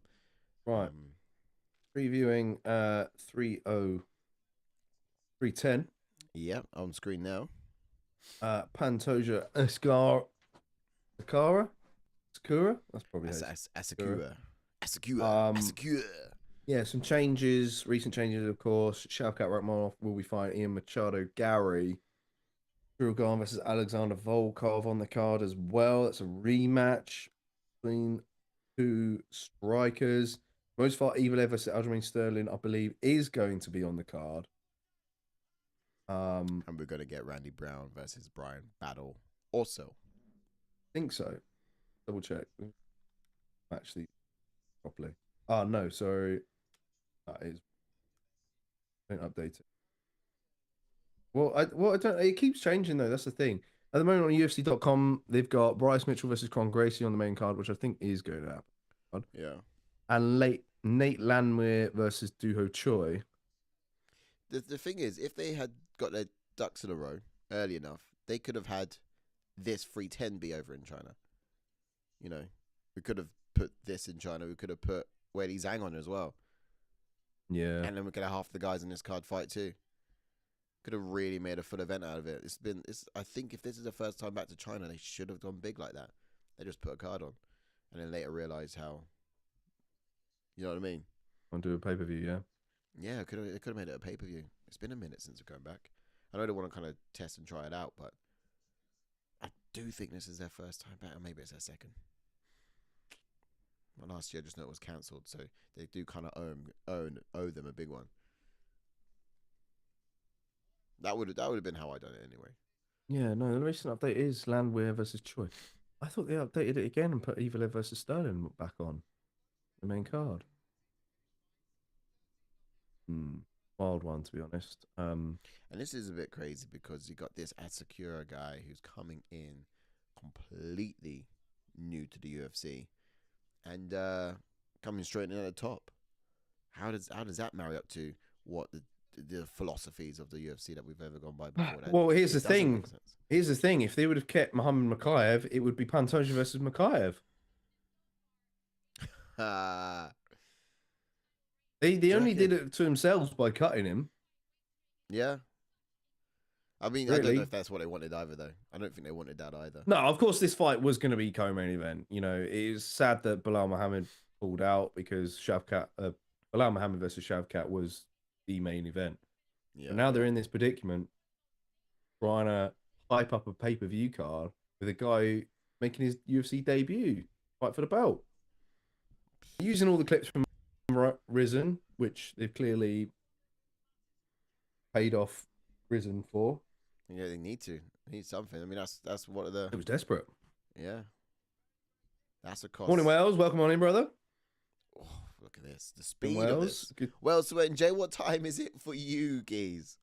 What time of the morning is it for you right now? Yeah, we're interested to know how our brothers over the other side of the pond, far west side, stateside, are doing. 7:35 a.m. Morning. Sucker Paul says Gary and Shavkat should main event. Dana missing a trick. It's a great co-main, isn't it? It's something we've been waiting for a minute. Yeah, they could have done so much with it. Like they could have really have done a. Well, they could have put Jan and Figueiredo on this card, and then with Ian Gary and Shavkat, and they could have put the main event here over in China on this card. You know, they could have married it around a little bit differently and gone a bit bigger in China. Although Pantoja, even though Asakura is bloody Japanese. Yeah, but it's closer to the region. You know, Japanese people can easily fly over to China for it. Oh yeah, Salikhov says rumor has it Macau audience is going to be awake for it. Yeah, true. Macau is re-signing with the UFC after 2 fights in Brave. Why do that though? Like, is it just to punish him? It was just to punish him, right?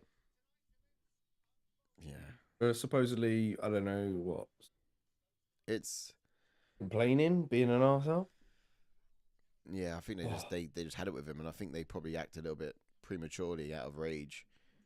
And at the end of the day, after all of their cognitive biases are done or weighed up, they got to kind of look at what's going to be more money. Bringing them back, it's going to have quite a story to it. Okay, fine, we'll say yes because it's financially makes sense. Then if you bring him back, not going to be ranked. He won't be ranked. Do you reckon that first fight back would be with a ranked person? Yeah, he's really done the journey. It's got to be top 5. He's got to get a top 5 back, first fight back. Yeah, he has to. 100%. He has to. Like, give him an Al-Bazi, Brandon Moreno. Give him by now, it probably would have been a title shot. Yeah. Do you know what I mean? There might even most of the guys in the top 5 are 40 they each other. Might even, if Asakura loses, imagine to give Asakura to Macau when he comes back. Yeah. Also, where do you put him in the rankings after the fight if Asakura loses? I always wanted to see Macau versus Usyk, to be fair. I thought that kind of makes sense. Usyk got the opportunity Macau should have had. Well, yeah, Macau would be around that area of the rankings right now. Oh, I see. Yeah, it's not really much of a jump. For Carp. That probably would have happened if he hadn't got kicked out. We would have seen that by now. Because that would be your road to, you know, you just fought someone who challenged the title. So therefore, your path would be next to challenge the title again. So that's how you'd see it. You would think so. You would think so. Timer playback. 7:30. Damn early for you guys. What's the time? Next up, Kenan Muslim Salikhov. Boosh.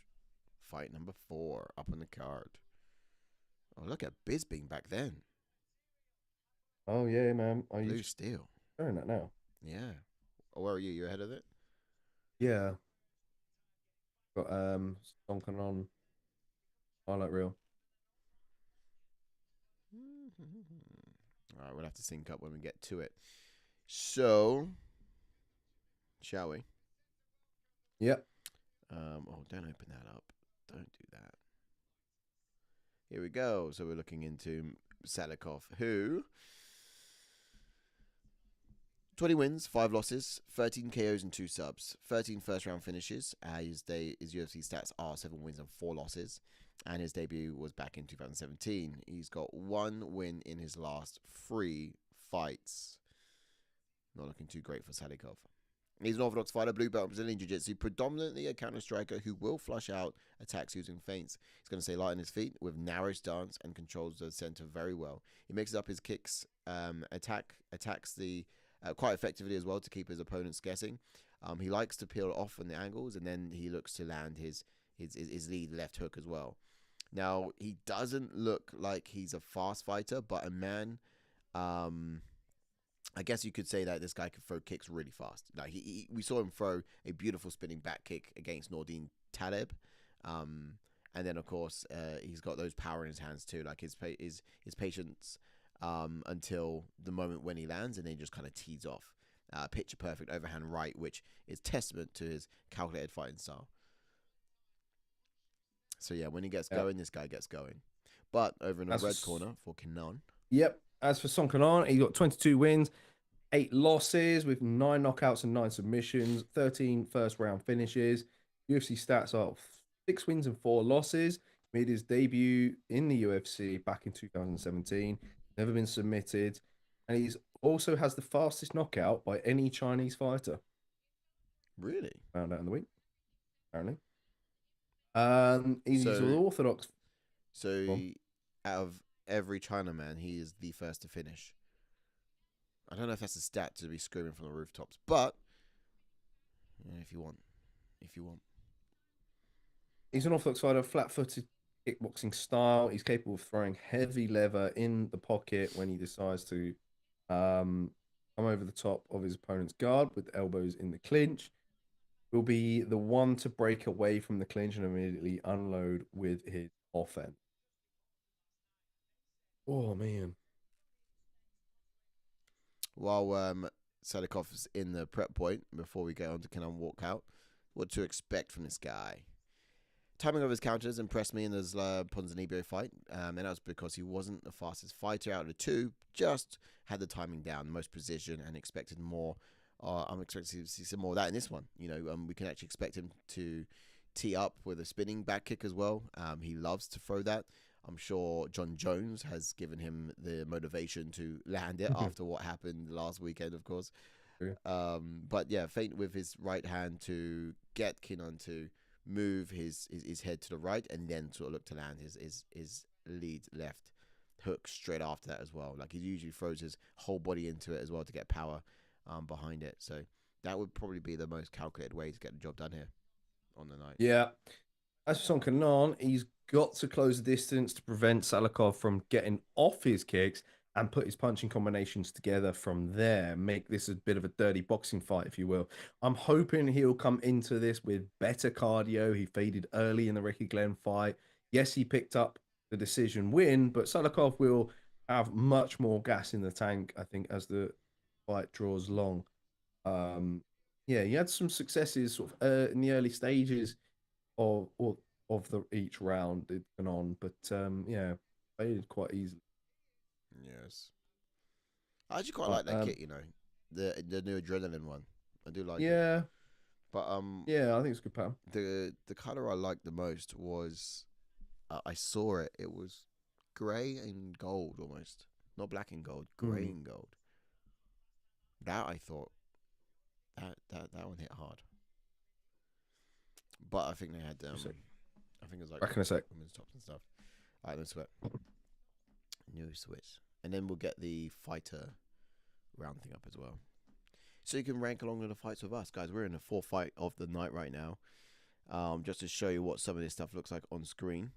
I could probably get some more of the stats up during the fights as well if you want to see it. For those of you guys who don't have the stream running live at home. But if you are, then prelim results are below.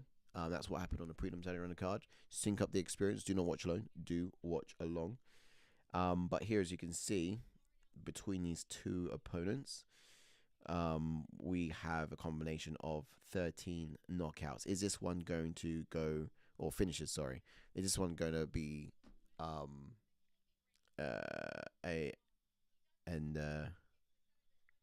no, sorry. I don't know where I'm getting that information from. 13 first round finishes just for Song Kenan alone. So I'm getting completely messed up on that one. But the point is it going to be a first round finish in the fight tonight between these two? What do you guys say? How is it going to go? Full decision, or do we have a stoppage on it? I think in the league, I put this down to... Yeah, so here in the league, I had said Salikhov is probably going to get the job done. But the way things have been going tonight, I'm not entirely sure. I'm a little bit nervous about it. Right now, Salikhov should have more tools to get it done, I think. What's up, JK? Yeah, I think I'm on Salikhov decision. Yeah, I did second round Salikhov actually. Did you? Oh, actually, go on. Where's Song Kenan second round? Oh, you did. The underdog there. Interesting. I guess Salikhov is like 42 or something. Yeah. Kung Fu Star versus Slogger incoming there, says Shango V. Breezy says Bloody Nora went for a shower and Salikhov is only just walking out. Yeah, they've been taking time with this one. Yeah, it's still taking a minute. Jan's going to walk out. Here we go. Round time we're in. Sweet. Got it? No, not yet. I don't have it. There it is, yeah. Bit out. Very good. And then I'll sync mine up to that. Because for some reason I'm well behind.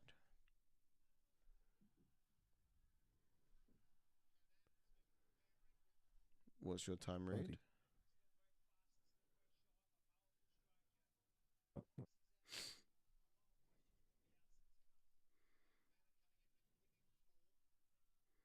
Nice little 1-2 there from Song, getting into range. Spinning kick there from Salikhov, as expected. And we're off.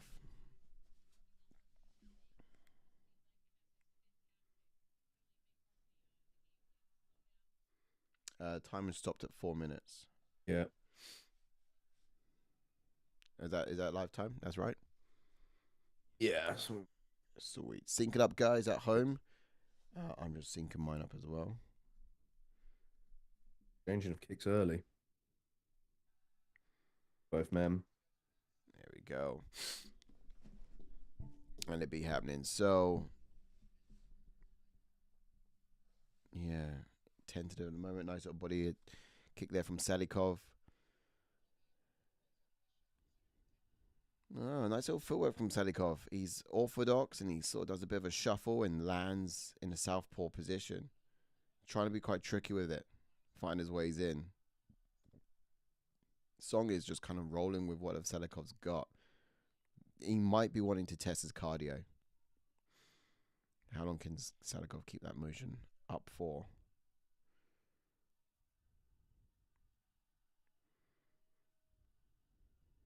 Spinning kick from Song. Showing Salikhov that he is not the only one. You can do it too. Yikes, damn. That would look like a tough calf kick from Salikhov. A lot of exchanges taking place at range here. Oh, nice. Double jab there from Song. And he shoots. Yeah. Doesn't score, though. Good entry. What's going to be customer, I think, maybe to take down.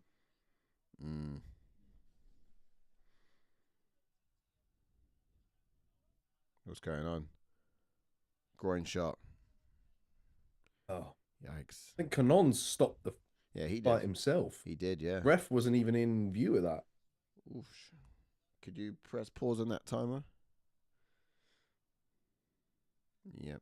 I don't even know where the official time's at. They'll bring it back in a second, but we'll be ahead of it anyway. When they do.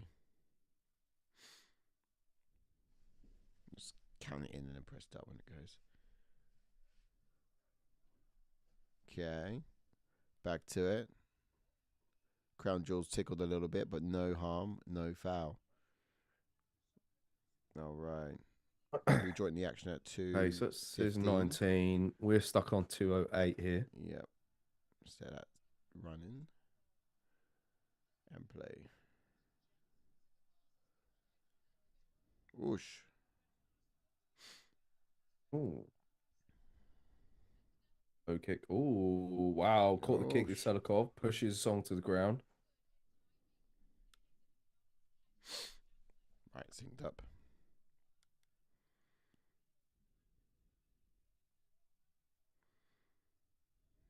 Nice. Nasty one shot there. Accidental but painful. So Zhang. Yeah, it's going to take him a little while to shake that one off.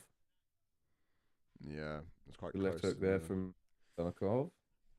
Leg kicks 10 and 4. So Salikhov is utilizing that weapon a lot more. It does look like Song's got some red blemish there to the right of his head. Can't remember what shot from Salikhov did that. Oh! Whoa! Whoa! Wow! Damn! Do you know how he set it up? He set it up with the spinning back fist prior. I was literally about to comment thinking, well, Salikhov's got... It was good that Salikhov was getting Song Kenan biting on the spinning back kick. And I felt that by him throwing the spinning back fist instead was quite a good entry. Bang. But he's actually used it the reverse way around. You can almost see as he does it, Kenan is trying to figure out if it's going to go high or low. He thought it was going to be a spinning kick to the body. His hands up, and then he just puts it down, thinking it's going to land low. And that's where it blows right to the head up top. Whoa, damn, that's one of the best knockouts of the year so far. That is beautifully connected. How many times have we seen such a clean spinning back kick land? So beautiful. Damn, he's so good with them as well. He is, isn't he? Oh, first round knockout for Muslim Salikhov. Django says, can we have UFC in China every week? Something in the water over there. This event's been crazy. John, I kind of knew there was going to be some finishes. Man. I knew there was going to be some finishes. It's turning up better than the last week's pay-per-view, to be honest. Yeah. I'm not even saying that lightly, but... Oh, yeah. We got a co-main event coming up next. Damn, did anyone actually go with Salikhov? I went Salikhov, He was a favourite. But I think a lot of people might have done and dropped points there. Went round 2.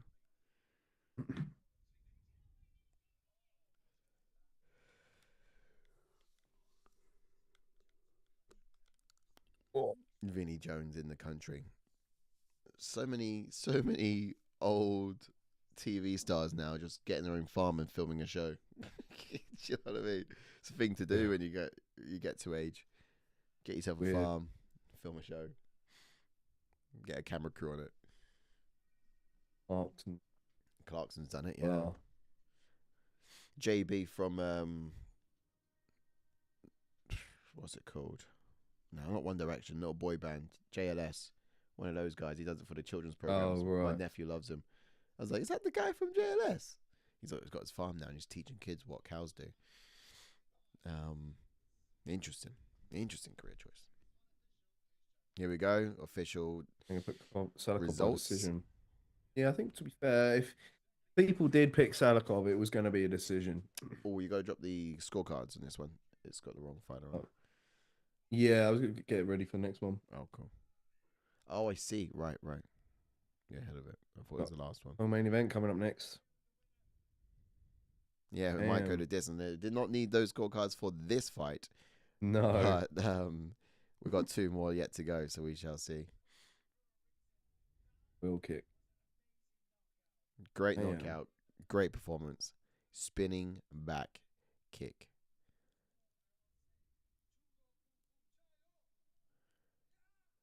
Tugo Fufu Kaio. Yeah. He learned some Chinese, clearly.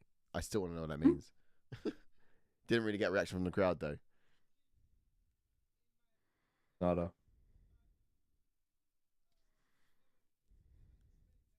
How do you reckon China's doing? I know, was it Shang V who said it's a cracking card so far, but if you're in China, they're not loving it so much. No. I wonder what that's 2 losses now on the main card from their prize fighters. Yeah, actually, yeah.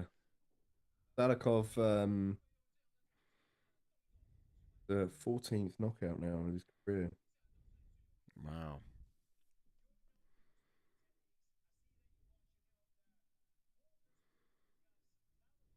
Deadly. It was teed up so beautifully. Spinning back kick to the body a couple of times.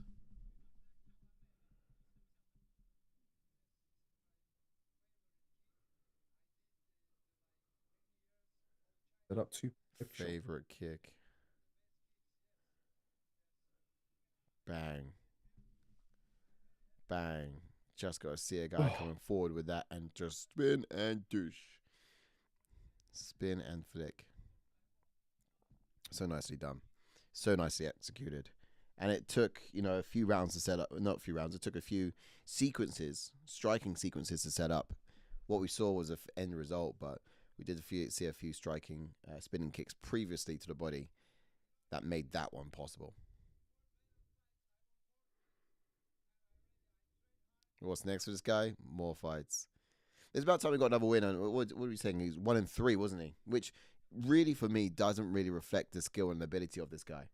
He's so much better than what his most recent record's suggesting. Let me just have a quick look at those recent losses and who it was too, and see if it's at least, legitimized because of who they were. Nicholas Dolby is just an absolute fire hydrant. Cardio for days, can go forever. Yeah. Randy Brown, difficult striker. Yeah. Yeah. Oh, there's Weili Zhang. Yeah. Oh. Uh-huh. She's in the house. How could she not be? Should be on the card even. Oh, they're talking about who's next for the title, Rakhmonov or Gary. Whoever wins this one, it will be decided. That's wild that Colby did not go in for the fight. Who matches up better for Bilal Muhammad? I didn't remember the name. Did you see that? He's imagine Shavkat. I don't know. Yeah, I think both these guys could ground beat control. him. I think both these guys could beat him, but then also the fact that Gary couldn't finish Magny still bugs me. Yeah, I know. Same. So and Shavkat, I mean, the two trained together before, so I don't know what sort of fight it's going to be. You know? True. Man, it's so sick, that one. So sick, that one. Gangavi says, I don't envy the guys picking the bonus payouts tonight. That is true. I mean, we've just seen your submission and for the night and your knockout of the night. Both of those should get bonuses. It's got to be that spinning back kick just by way of knockout for a spinning back kick is pretty superb.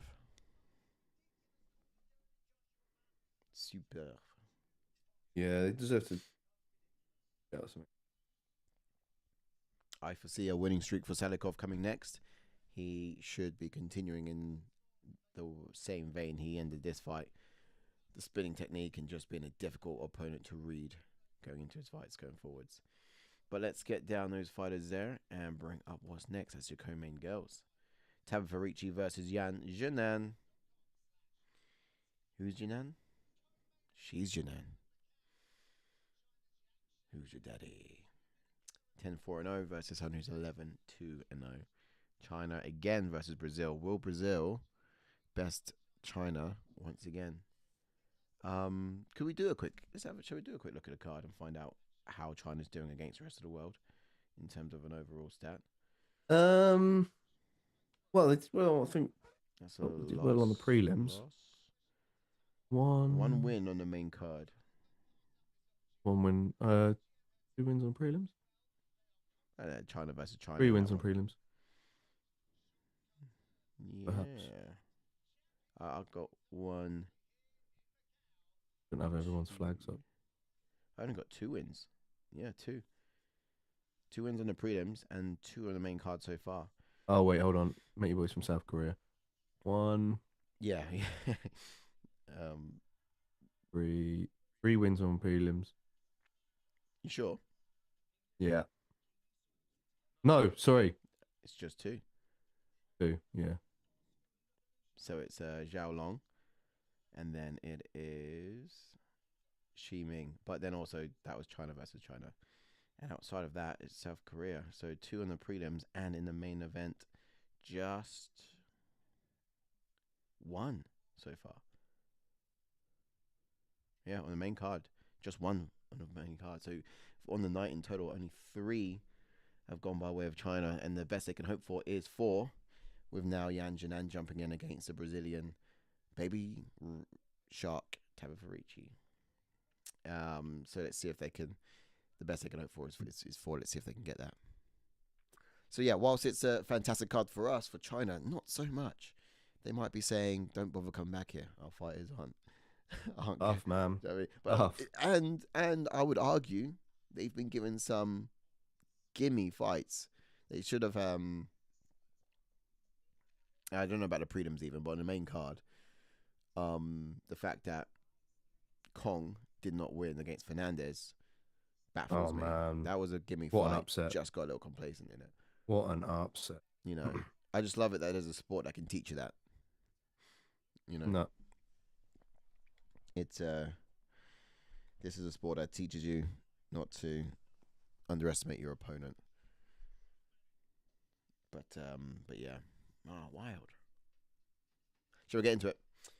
Yep. Xiaonan, Tabatha Ricci coming up next. Then Yes, with a pro record of 11 and 2 losses, 1 knockout and 3 subs, 2 first round finishes. In the UFC, she's got 6 wins and 2 losses, and the debut was back in 2021. This is Tabatha Ricci, currently on a 2-fight win streak. Now, she's an orthodox fighter, black belt in Brazilian Jiu-Jitsu.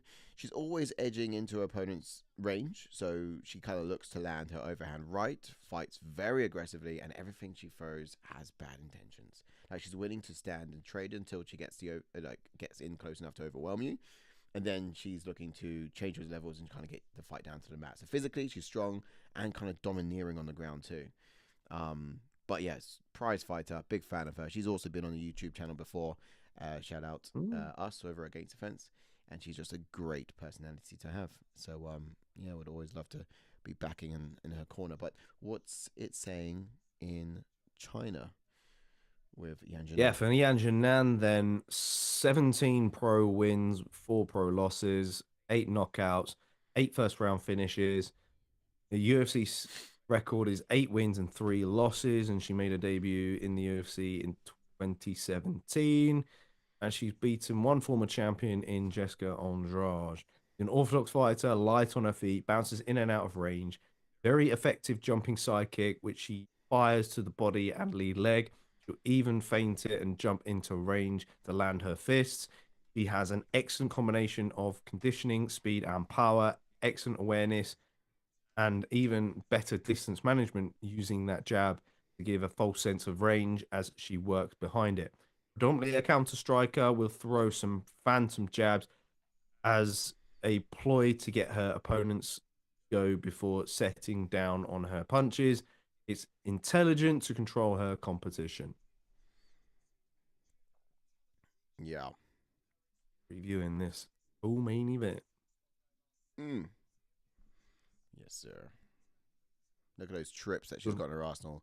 Gets close, gets those trips, takes it to the ground, and looks to... Yeah, she's looking some good timing on her takedowns. Very good timing. Ricci. George Murray says Salikhov KO was nearly as insane as his hairline. Oh, trip to Turkey with that bonus, I reckon. That's the Django. That's the golden arches there, the McDonald's sign on there. It is. Django says Ricci is no joke, but I picked Xiao. Yeah, me too. Yeah, what Yan Jinan. Bit of a pick him this one. Yeah. I think I went Yan Jinan on this one, but I wanted Ricci to do it. And I would love for her to do it. So it could be a win-win for me, to be fair. Xiaonan's just looked really good against half a competition, in my opinion. Yeah, she has.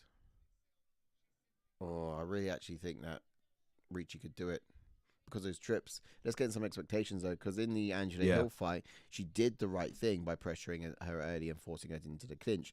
Now, this prevented Hill from setting up her striking and forcing her to defend the takedowns. Now, she would probably want to do the same if she wants to find success in this fight, but we need a better execution from her.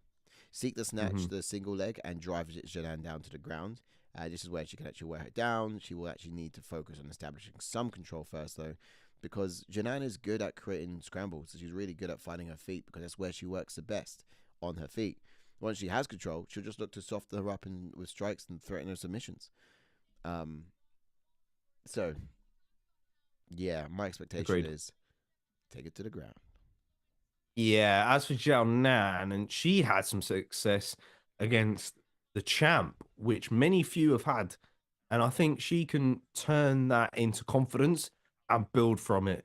She'll remain calculated and use her head movement to find openings for her straight punches. Footwork will be key for her. I think she'll be forced to fight on the outside and move laterally out of danger, whilst looking to counter over the top when Ricci explodes forwards. You've got to use her sidekick to keep her distance and prevent Ricci from pressuring her too much, though, I feel. That's what she'll be using to try and reclaim the center as well. Yeah, and that's going to be key. Whoever controls center will be king in this one. Yeah, because Ricci kind of needs it in order to find timing to level change and get those takedowns.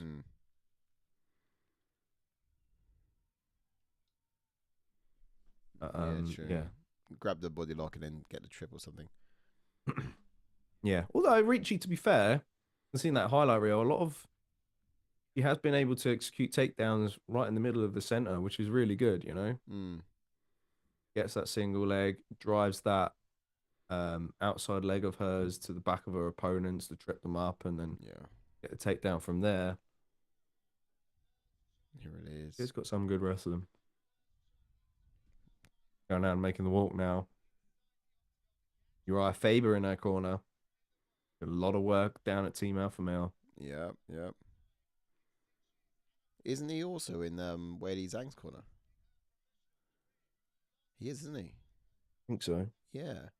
But they fought each other not long ago. Has been. So whose corner was he in then for that? Probably neither. I think Weili Zhang's commissioned her team to help Kenan. But yeah, she's only going to... could you see a rematch with Yan Kenan and Weili?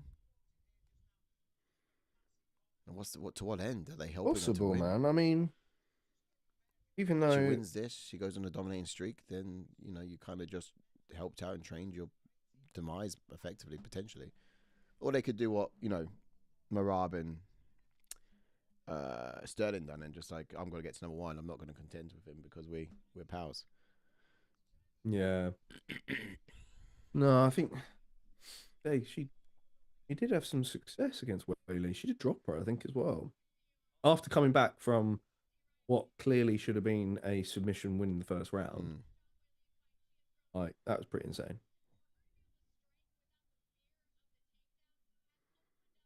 Yeah, true.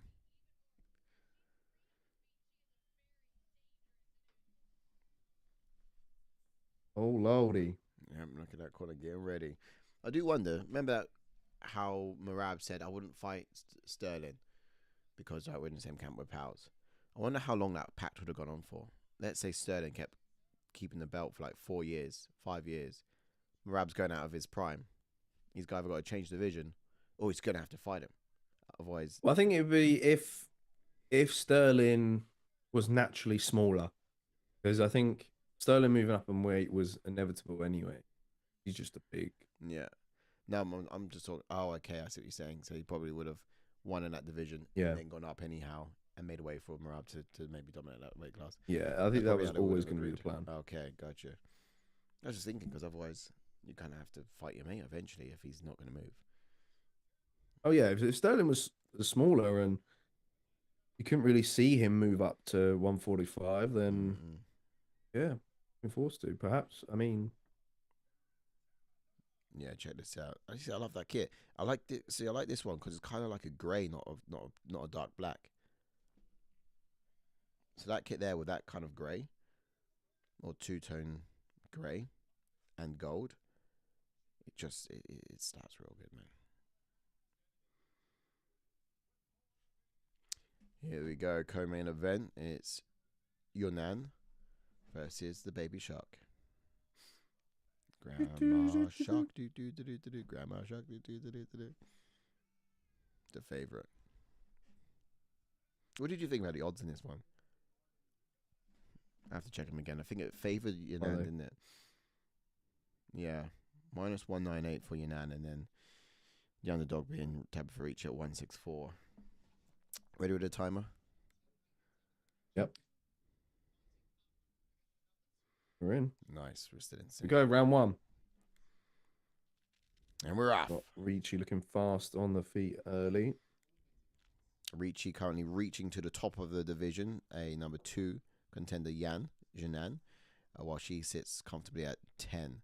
So it's a leap for her, to say the very least. A big old leap for her. Thanks. Nice. Got some more breakfast fed on up. Bro. Yeah, I was actually going to pop down in a minute and get a tea. Oof.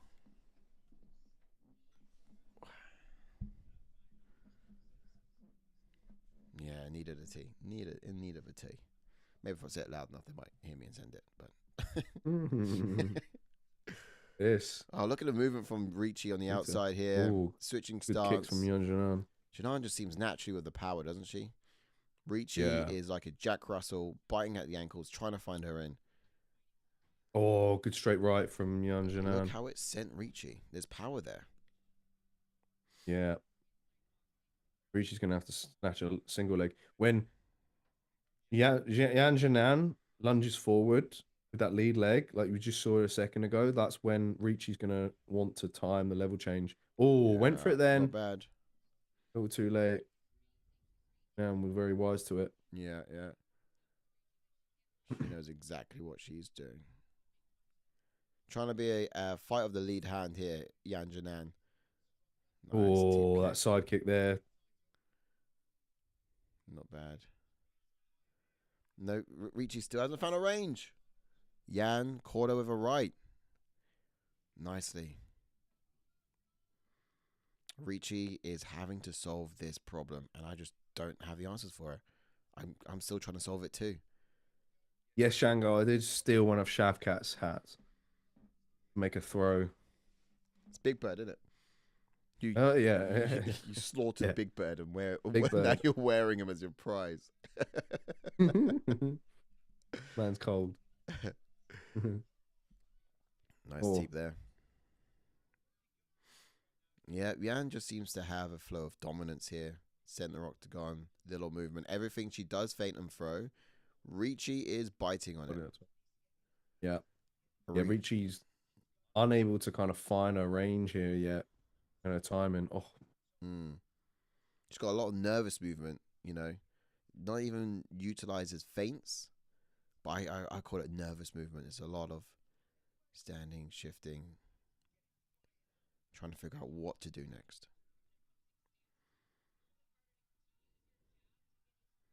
How do we recreate a Fernandes Cong moment? How do you recreate a Fernandes Cong moment? Yeah, what's your timer in? 147, 6, 5, 4, 3, 142, 141, 140. And you? My stream feed's gone back in time. What year are you in? It was in like minute 3. Yo. Oh, look at that. Total strikes. 0 strikes for Ricci. None landed. Yan is basically is in a gym punching a boxing bag. No, Yan is literally shadowboxing right now. Really? Yeah. She's got all of the damage, none of the repercussions. Obviously, your shadow doesn't punch back. And right now, Ricci is not punching back. Yeah. Coach said to Yan, just shadowbox for the whole round. And just what she has to do.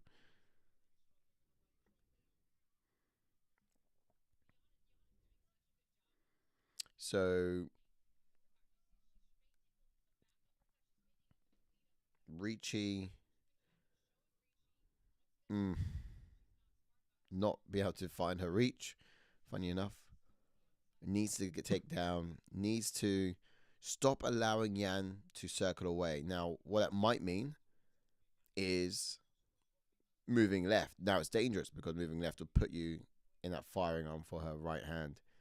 But it will stop her from circling out, and she's constantly feinting it as well. Yan is. Ricci is on Yan, yes.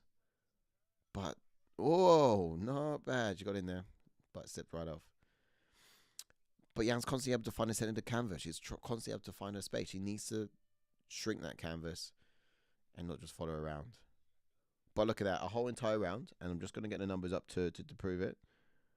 That's a whole entire round, and I believe 0 strikes from Tabatha Ricci, if not just a few. Wow. That whole... Lost my bloody feed. Oh, damn it.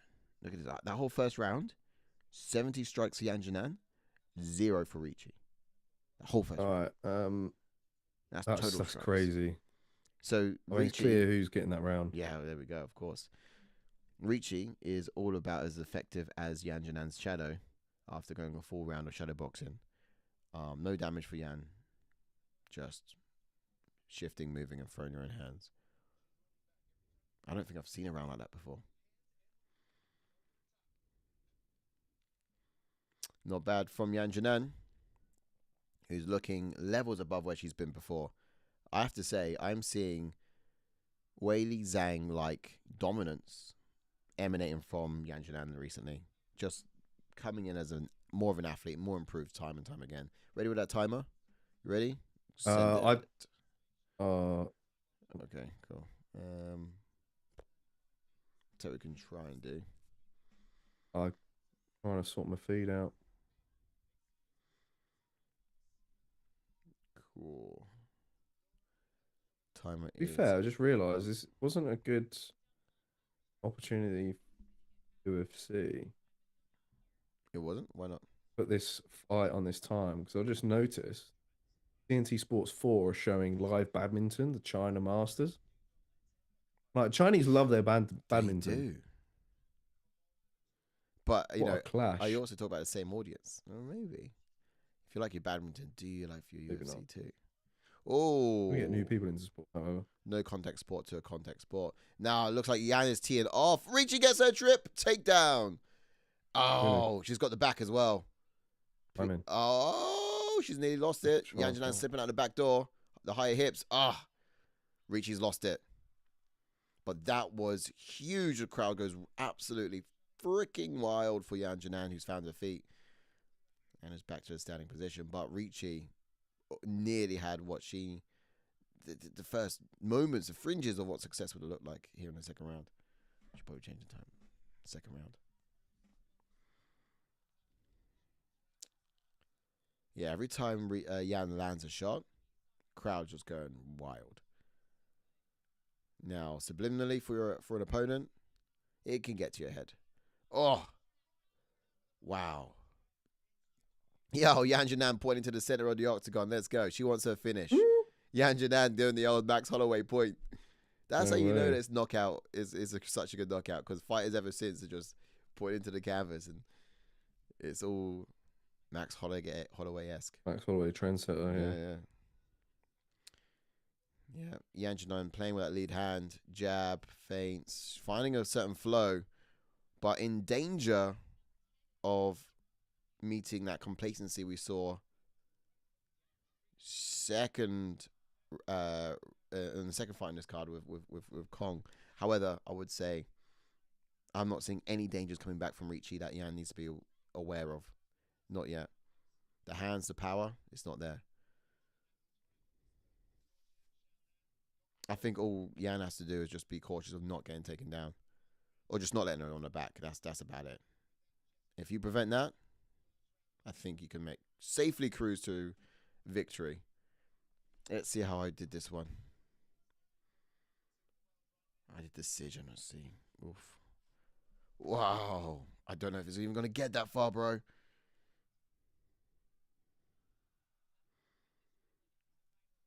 Wow. The crowd's even cheering for feints from Yanan. Whenever Yanan faints, don't call an ambulance. Call a Chinese crowd. They're coming in here just giving it all props. Oh, she missed the 1-2, but she landed with that right kick to the body. Ricci ate all of it, and it's back to center canvas.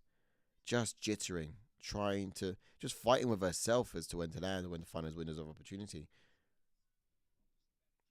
What's the chat saying? We got anyone in the chats giving anything here? I'll get some chats in a sec, actually. I'll just leave this to refresh. What do we say about and then take a detour on Facebook as well, actually. After JK's Pro was brought to you by the letter L and the number 6.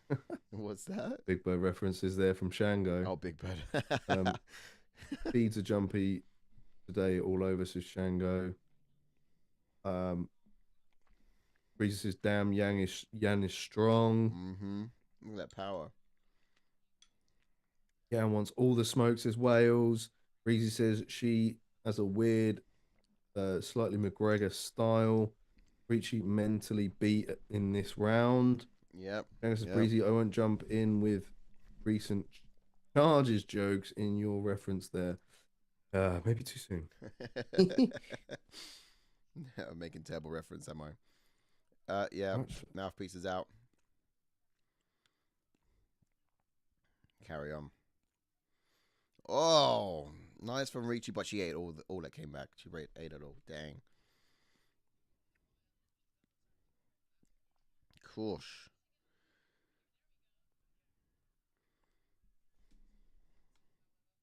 It's often known that the best cook in the family is often Xiaonan. The way that Ricci is eating everything that she's throwing at her. I don't argue that statement at all, not one single bit.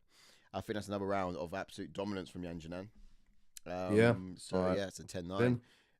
Ricci, I'm actually going to go to the numbers on this again.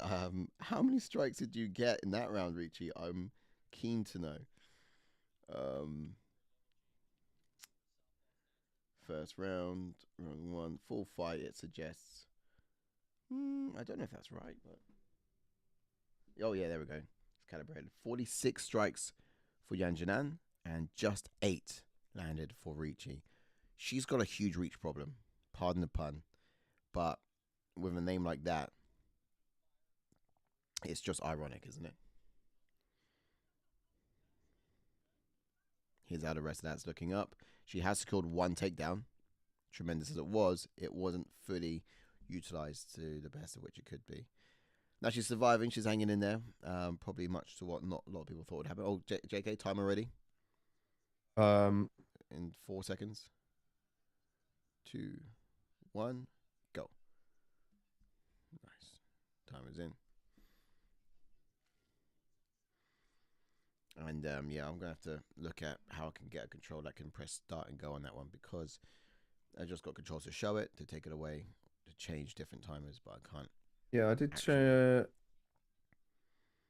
send you the Yeah, I grabbed it. I grabbed it and put it in, so I can only control it or change the timer to a different selection, but I can't. I can actually change the font size, the height, the color, all with a key. But I can't. There should be another. Oh. Yeah, that's why.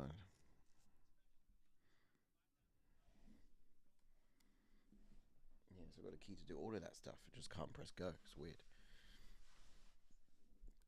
Okay, I'm gonna try back up. Let's see if it works on smart players.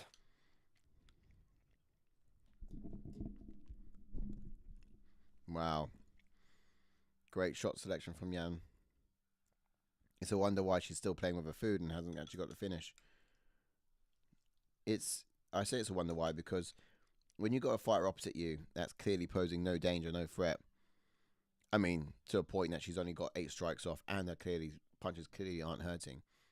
You kind of go balls to the wall, or you know what these women have in place of balls. You just come forward and get your finish because there's no real threat the other side. But Yang Jinan's still playing jab and moving around because it's habitual, I guess. Habitually protecting himself at all times, even when the threat is as minimal as what Ricci's offered up.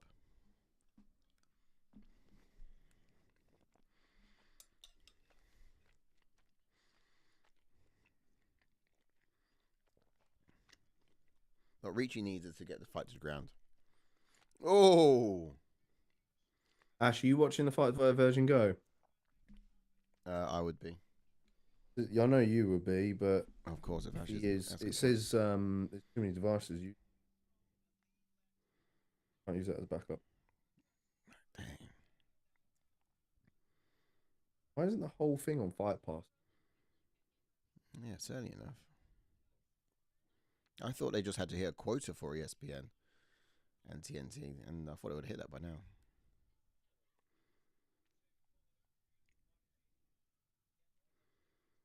They probably just didn't think of it. Seldom do they think of us usually. Whoa. Actually, look at that. That right hand of Ricci is just getting herself into trouble. It's doing a little damage for Yan, and it's just getting herself into trouble. Yan going to the body a couple of times. Very good. Setting up what I believe is going to be a knockout just because you hit the body a couple of times and then you go high.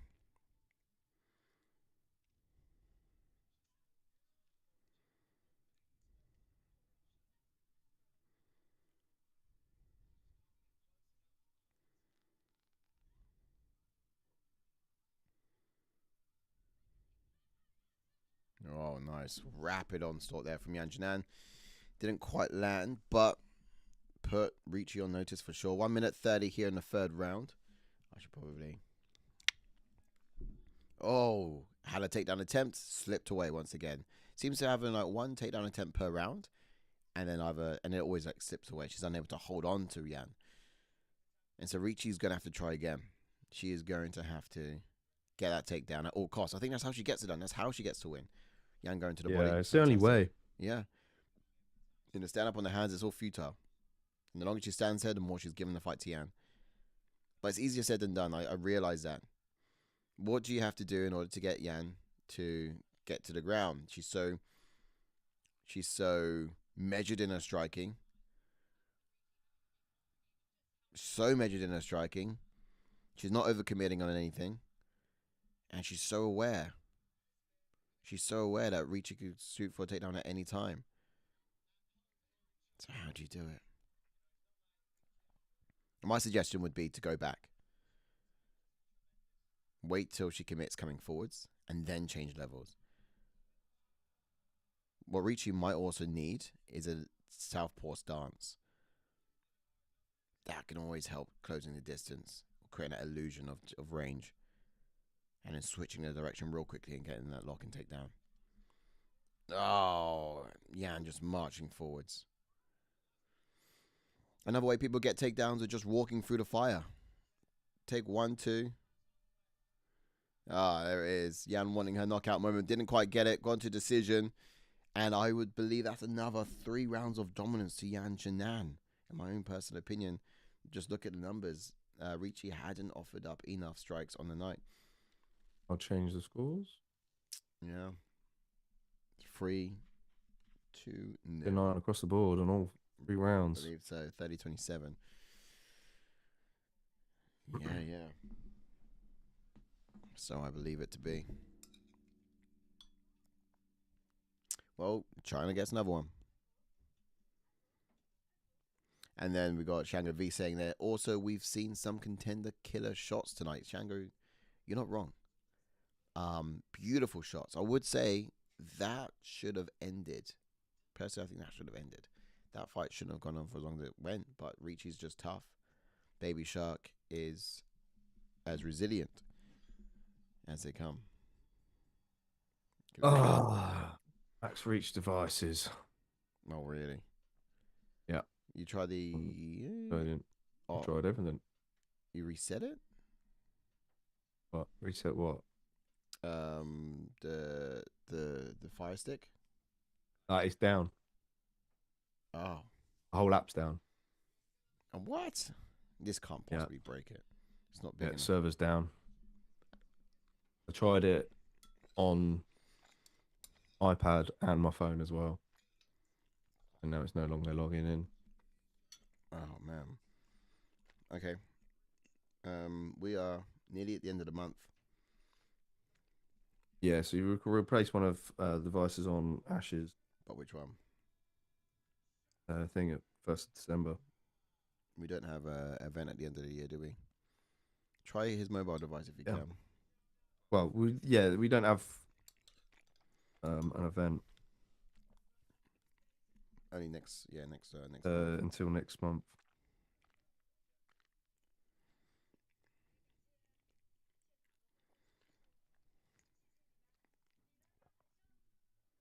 Yeah, fantastic win. Fantastic win. As expected, we have to go over to the rankings on this one as well.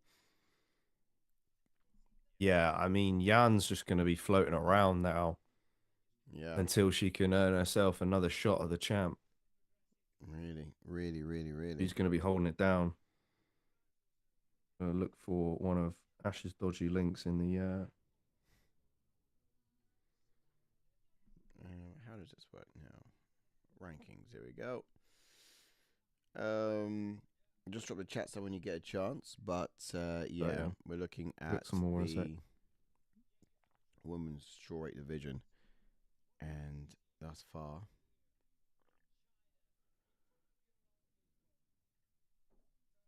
Xiaonan resides as number 2 in the division.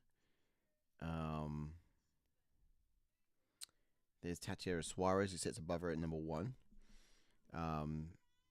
Now, of course, they have never fought before. Tatiana Suarez is currently posing an undefeated streak of 10 fights.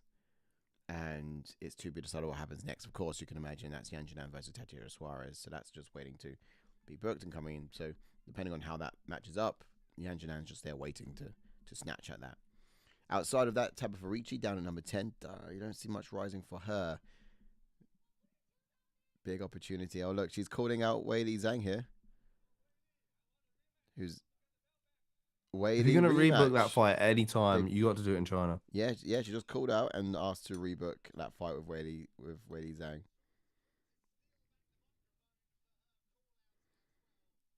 Look at that. Yep. Yeah, so she's called out Weili Zhang. And you wouldn't call out Tatiana Suarez because she hasn't got it yet. But depending on how that matches up, you'd either do Xiaonan or you do Tatiana Suarez. I know what I'd rather see.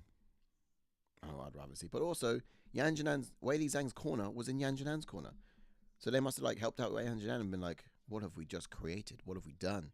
Stop this unstoppable divisive things. Go to top of the division and just... It's tough. I can tell you though, Xiaonan, as I said earlier in the fight, she's showing so much improvement in her striking in her game, much like reminiscent of what Zhang Weili had done as well in her journey. So superb. I'm super chuffed about both these guys' growth. Looking at the division, 2 women from China, and then a whole load from 3 to 10 of girls from Brazil. So yeah, looking at who's dominating the top of that board.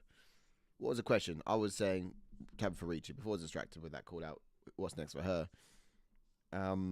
Is she just going to remain as a gatekeeper for the next ones coming through? I think we should try to push her again. I would have loved to have seen Tabatha Ricci versus Rose Namajunas, to be fair. They're just the times didn't match up, but stylistically, I think that could be a great fight. She did well against Angela Hill, who I believe is fighting again soon, if I'm not mistaken.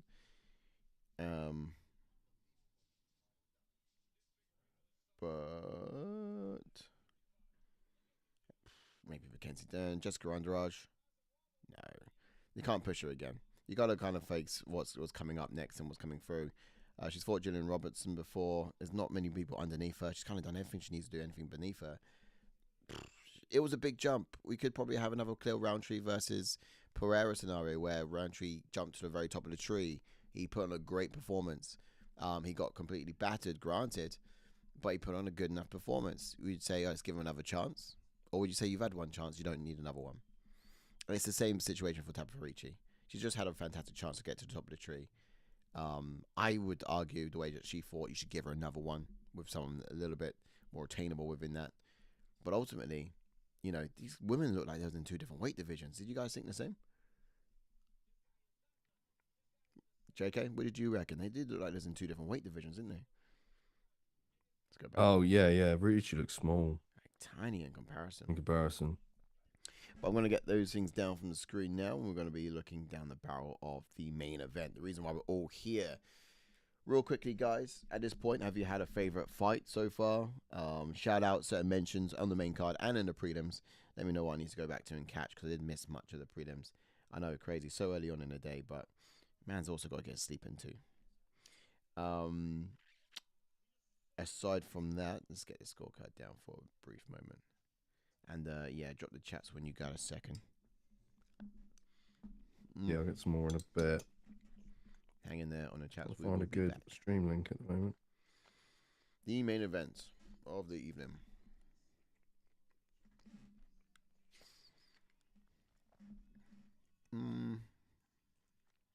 That's interesting. You couldn't try again? No, I've got one of Ash's dodgy streaming websites.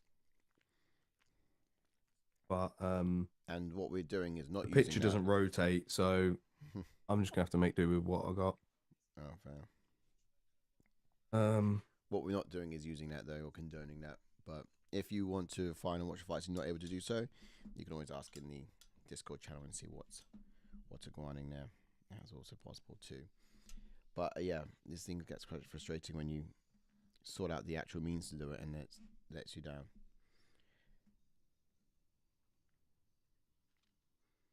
I just want to, in this moment, before we get into the main card, have a little throwback for you viewers on what we probably would say is one of the reactions of the night tonight. Ready to go to, we're on the walkouts now. Oh yeah, we're there ready? Yeah. Yeah. If you're ready for it then, but if not. Although I do need to pee. Let me prop this phone up. We don't see it very well though. Here's one of the reactions we had. It does look like with Song's got some red blemish on his head. That's Song Kenan. I can't remember what shot from Salikhov did that. Oh! Whoa! Whoa! Wow! That's a throwback to one of our knockouts of the night for those of you guys who enjoyed it earlier. But yeah, that's a beautiful spinning back kick from Muslim Salikhov earlier on in the card, and it's great to see that guy back to some winning ways. Fantastic. But that was just a little preview of the kind of things we get up to here. We'll probably patch up and send it out after too. Hope you guys enjoyed watching that. Let's get into the card then, JK. We're looking at fight number 6 up. I'm just going to expand this for you guys at home so you can see what we're dealing with. Petr Yan versus Deiveson Figueiredo, who's new to this division, but also unstoppable thus far in this said division. He's done fantastically well. The history points. Deiveson Figueiredo is 24 wins and 3 losses. He's got 9 KOs and 9 subs and 11 first-round finishes. Now, in the UFC, he's 13 wins and he's got 3 losses. And his debut was back in 2017. So is currently on a 3-fight win streak. And he was formerly in the flyweight division. So before coming into bantamweight, he was in flyweight. Now, his fighting style, orthodox fighter, but often switches to set up that left body kick of his as well. Black belt in Brazilian Jiu-Jitsu. Barely leaves his head on the center line. Great head movement. He's always ducking and weaving those punches. He likes to lunge in with that left hand to the body as well and throw the body kick from the southpaw position. Now, this right hand is often described as being like a jab. He sometimes throws it from the hip. Difficult to pin down to the mat as well, but he's always sort of shooting shooting his hips back, scooting his hips back, or elevating his opponents when they look to enter into his guard. So on the ground, he's just difficult to hold there. Now, I don't think it's going to be a problem tonight, as it's not predominantly what we see from someone like Petr Yan, although those trips might be there too. But outside of that, look, he's got excellent trips in his arsenal. Vice adversity to that, we've seen Figueiredo find multiple ways of getting people down to the ground and just continuing a lot of his work from there. Some dangerous submissions in his game, but as we said, he's got 9 subs to his 9 knockouts. The guy's all-round capable. Red corner is Petr Yan. Yes, Petr Yan, professional record, 17 wins, 5 losses with 7 knockouts and 1 submission. 3 first-round finishes. He's got 9 wins and 4 losses on his UFC record. He made his UFC debut back in 2018. He is a former champion in this division. He's got 1 win in his last 4 bouts, though, and he's never been knocked out or submitted either. Mainly loses to decisions, but he's a switch stance fighter, defensively responsible, high guard, and sticks that lead hand out to measure his range. He'll often cover up, keeping his hands tight, and then wait for the opportunity to fire back with a combination of his own. He's very patient in his approach because he's reading his opponents at all times. Lethal, quick 1-2 combination down the pipe. Educated striker that also loves to throw that high kick off the break. We saw this particularly in the Uriah Faber fight a while back. Uses a lot of feints to keep opponents guessing. He's got composure and balance, making him difficult to take down off of the single leg. Capable of securing takedowns from the outside trip, and he does it with ease. Welcome on in, some guys. Smash a like on the video if you've done so already. Welcome on in to UFC Watch Along, where fan opinions matter most. Don't watch alone, watch along. We've got some newbies in the house. Tyler Brent in there. What's up, Tyler Brent? Yo, what's up, guys? What's up, welcome on in, lovely Tyler. To see you. B4 baptized. Is that his name? Where can we watch it? There is a link in the Discord where you can watch it. B4 baptized. I will pop it in. right now, actually, because I join our Discord, get involved, and See what's yeah, going on. We'll keep the live feed get it up here, on another device, keep us going. the action and all that's going down. But knockouts, we're looking at Petr and Deiveson Figueiredo's track record here. You might call it scores on the doors, some might call it tailor the tape. But yeah, we're looking at their resume in terms of takedown average, takedown accuracy. You would think that with Petr he'll keep it standing, have trips and takedown opportunities, yeah, but he's gonna want to keep it standing all times. And Figueiredo, he can do it anywhere and everywhere. So I do think he's probably gonna want to lure Petr into those ground exchanges. I've got Jan in the prep point at the moment, but I'm gonna have to go for a quick pee, combusting. So get expectations for Figueiredo. Okay, cool. Back in a sec. All right, some expectations with Figueiredo. Oh, am I running out of battery on here? I am. Don't worry. We have enough there. We'll survive. We shall survive. So, look, I'm expecting Jan.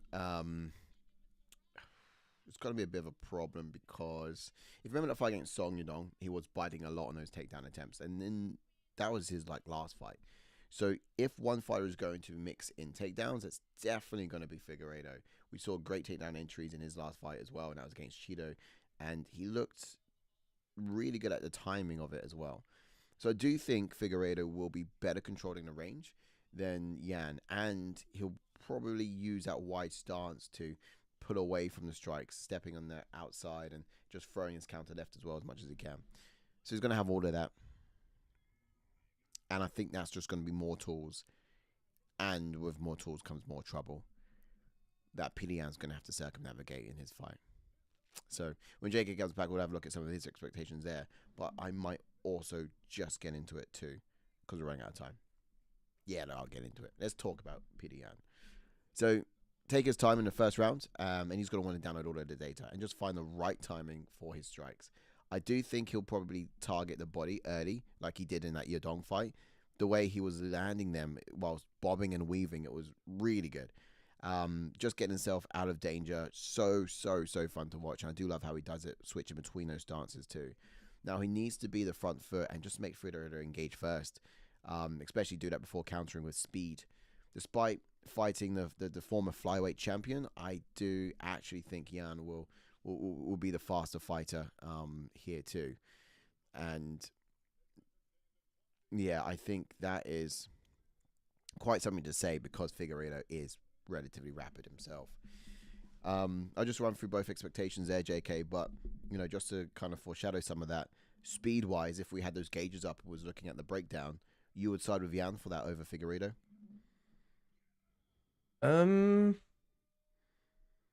It'd be a hard. Yeah, potentially. Potentially. He's kind of got this snap striking, isn't it? Yeah, but as for Petr, I think he needs to take his time in the first round to kind of download his data and find the right timing for his. Oh, okay, for his strikes. Yeah, I think it's gonna. I think, Figueiredo is going to be a bit better with his wrestling, I feel. But he does do that, Jan, as well, doesn't he? He does always take a round. Oh, that's the point, actually. Do you think he would still go by that strategy, given before it cost him? The way that he took that round off. So I can't remember what fight it was. Oh, yeah. It cost him, didn't it? He threw away that first round to download the data, but by the end of the fight, it came down to that first round. Yeah. Yeah, especially cautiously in these 5-round fights anyways. So do you think it's something it makes sense to do again?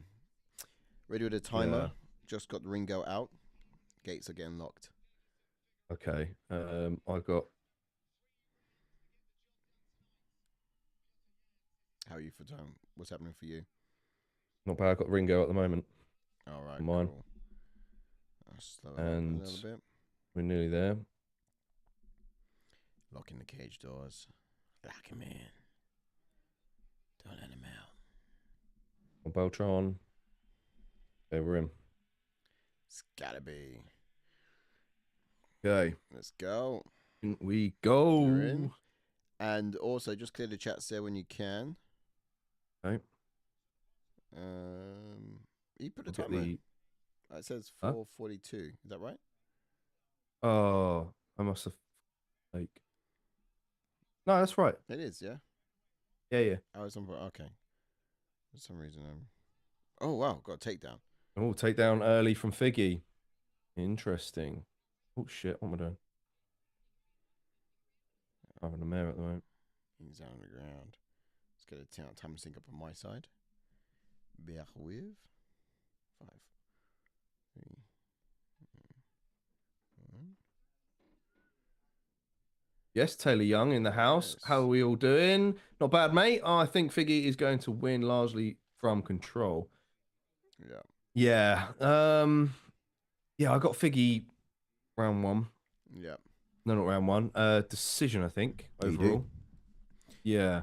Just want to give a quick shout out to B4 Petr, who just subscribed. Thank you for subscribing, brother. Yeah, check that out. Shout out to B4. Appreciate you. This is the place to be if you do enjoy watching the UFC. This is all about watching. Yes, fan channel where fan opinions matter most. Let us know where you're watching from, brother. Can you imagine we do this every week, bro? Every week. Every week. Every week. All day. Like fans. All day. So, what position we got ourselves in here? He's just trying to. Yeah, he's got Figueiredo's looking to take the back, but he's got one hook in at the moment. Figgy needs to free his arm, that's trapped, because this is the lock that Jan is trying to pick at the moment in order to get out of this back position. Luckily, Figueiredo's now got both hooks. And he's on the right thing as well by putting that hand to the right side of his head, not the left. It kind of frees him up a little bit. Looking to battle it and spin into guard, perhaps. Yeah. But trying to pick it much. Oh, he turns in. Just move into it. There we go. Just like that. Good transition from Petr Yan. Got to go to work now. Daddy's got to go work. Crap. Whoa. So Petr Yan can look quite good here in terms of ground and pound, but he doesn't have much other threats in the way of submission from this position. But also the danger is if you start striking now without securing position, then Figueiredo's just that kind of talent to put you in danger. Oh, agreed. Look at this. Petr Yan taking him over to the cage. Whose corner is it, I wonder? We used the cage there to readjust it. Yeah. Naughty. The point of the cage in this position for Petr Yan just means less movement. Just kind of traps Figueiredo. I don't know if it's a case of getting to his corner or just a case of trapping Figueiredo. This is a common move here to block the respiratory system of Figueiredo, so the airflow, make it tougher to breathe, make it as uncomfortable as possible down there on the ground. It's all allowed. Yeah, Petr Yan needs to get some strikes off, though. He needs to try and posture up a little bit, free those arms. He does, but I'm going to ask you a quick question. Does this look like he could take the first round for like the first time? I don't know. It's fairly even. Yeah. You got, on the ground, you had Figueiredo was able to secure the back mount, which is the most dominating position. So, true that. What I mean. There we go. Petr Yan. Good shots here on the bottom. He's got a minute to work. Breezy's just commented eyeballs. Oh no, he's talking about something else. Okay, phew. I was like, oh, that's not a spoiler. I was like, what's just happened? What's just happened? Yeah, basically Angus is saying your passport is out of date. Whose? Yours. No, it's not. Mine? I think it is. Oh no, it ain't. He's lying then. Mine is not. Wow. Whoa. Django says, Jan, great trapping Figgy's arms. 15 seconds to work now. Some strikes need to be landed on the feet. It's not out of date. It's just you can't enter with less than 6 months on it. So it goes out of date in next year. But that's news now. When's that happen? That's BS, man.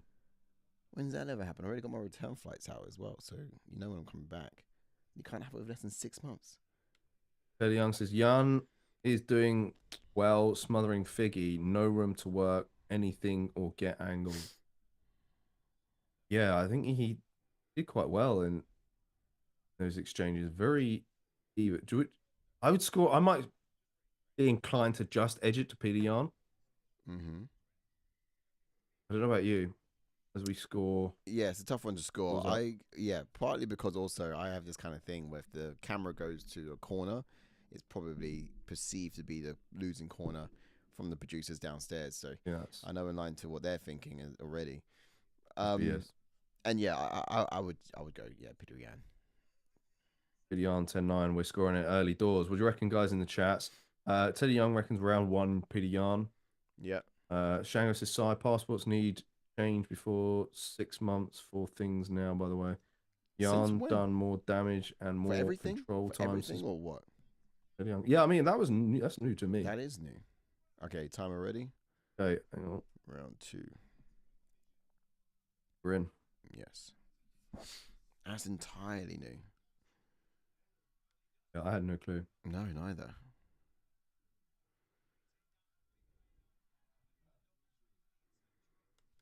Oh man, absolutely sucks. Because I was thinking, fast tracker for £270. No, yeah, 200 quid. Sort that out later. Man, that's a ball. Douche. Alex had to do that for Sweden. Really? Yeah.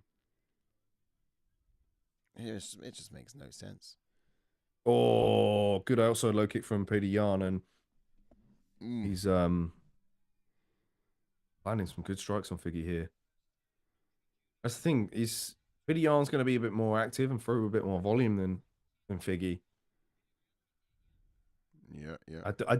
I did pick Figgy to win by decision, but I actually want Petr Yan to win. You do, yeah? Yeah. What is that? Does that make it more exciting at the top? Oosh. I kind of. It doesn't in terms of who's the champ, no, but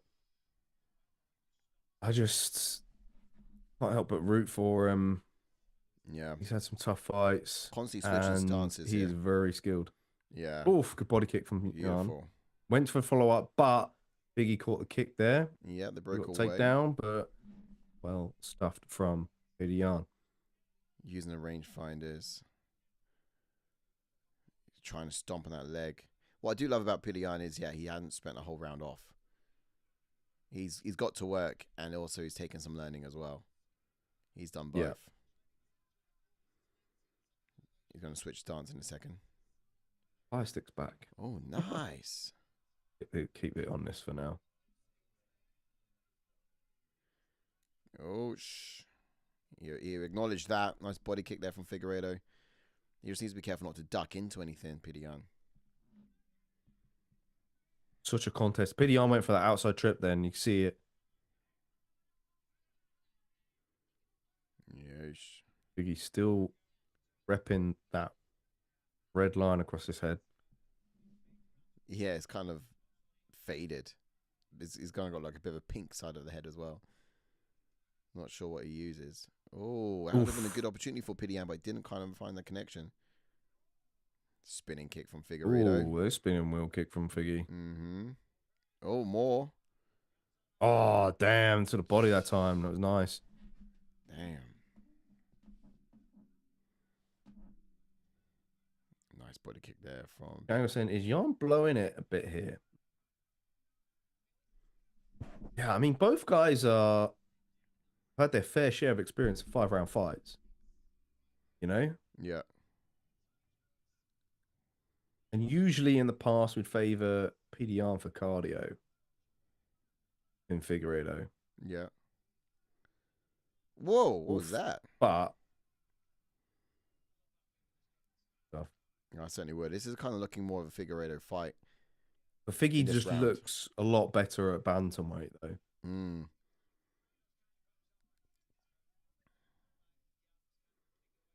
Yeah, it's got a lot of output there, Figueiredo. Those kicks are traveling. Although it's hitting the guard, it's kind of wearing down at Yan still. Nice little punch and roll there from Figgy.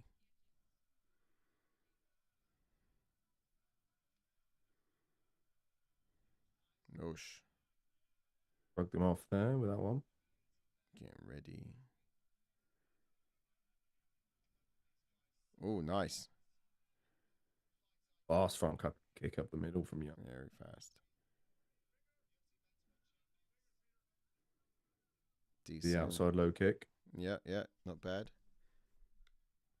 We got about 45 seconds here left in the second round. And so far, great shot selection from Figueiredo. I'm saying Fig needs to land something. He needs to make Jan more hesitant. I think Jan needs to get it back. I'm going to have a look at the scores on the doors in terms of the amount of strikes thrown, but I do feel like this is a bit of a round that Jan needs to... He's in the passenger seat and has to take drivers. Whoosh. Wow. Not sure. Eesh. I missed that. Look at his second round. The output is beautiful trip from Petr. That trip, man. So that's what he slick. does so well. That great was way to end the round. Slick. Yeah, naughty from Jan at the end there, so Breezy. Biggie ducks into knees a lot, says Shango, and Breezy also says got that Christmas stripe in his hair. Festive. You feel it. You feeling it. So in that round 2, what I've got documented here is 15 strikes from Figueiredo. I thought the strikes were up on Figgy and down on Petr. Petr had 32 strikes in that round, so almost doubling the output. And significant strikes looks much the same as well. So that's wild to see for me. And then in the entirety of their fight, it's 80 strikes to Petr and 20 to Figgy only. So it does look like the output is still siding with Petr. And with that decent little takedown at the end. Yeah, I'll go give... I think we go Petr. 10-9 to Petr. Yeah. So, I mean, this is quite surprising. You know, I was kind of expecting a explosive start from Figgy early on and him to then fade as the fight goes on. But that would see it the other way around. Timer for round. We're in. Yeah, round 3. Just checking. I thought it's gone fast. Cool. It is, yeah, actually. All right, if this was a 3-round fight, we'll be looking at the closing chapter, but we're going to be in here for the championship rounds, another 2 to go, potentially. Tango saying, great fight so far, been a good event overall, and it's still daytime in the UK. Yes, mate, what you got planned later on for the day? You got the rest of the afternoon after this fight. I am. Teddy Young saying 2018 yarn. Yeah, I got scored that as well. Yeah. Need something big from Figgy in this third round. Opens up with a kick to the body. Trying to edge forward. It's mad because those rounds were rounds Figgy was looking good at. And then it changed. Now look, we've got a constant dance of switching stances between both Petr and Figgy. Yeah, it depends if... Wondering whether Figgy will go for takedowns again. I was literally just about to say that. There it is. If you're in the third round, you didn't... Sweet. Oh, wow, Petr Young swinging out the back door. Nice. Mate, he's going to be difficult to pin down. Fantastic from Petr Young. Needs to try and get his strikes going. Oh, sat him down with a nice little uppercut. Oh, short uppercut from Young. That was beautiful. In there from Petr Young. And Figueiredo tries to survive by using heel hooks. He's on his back. Petr Young is letting go. Damn. Hands are flying. I wonder what I said here. Decision or...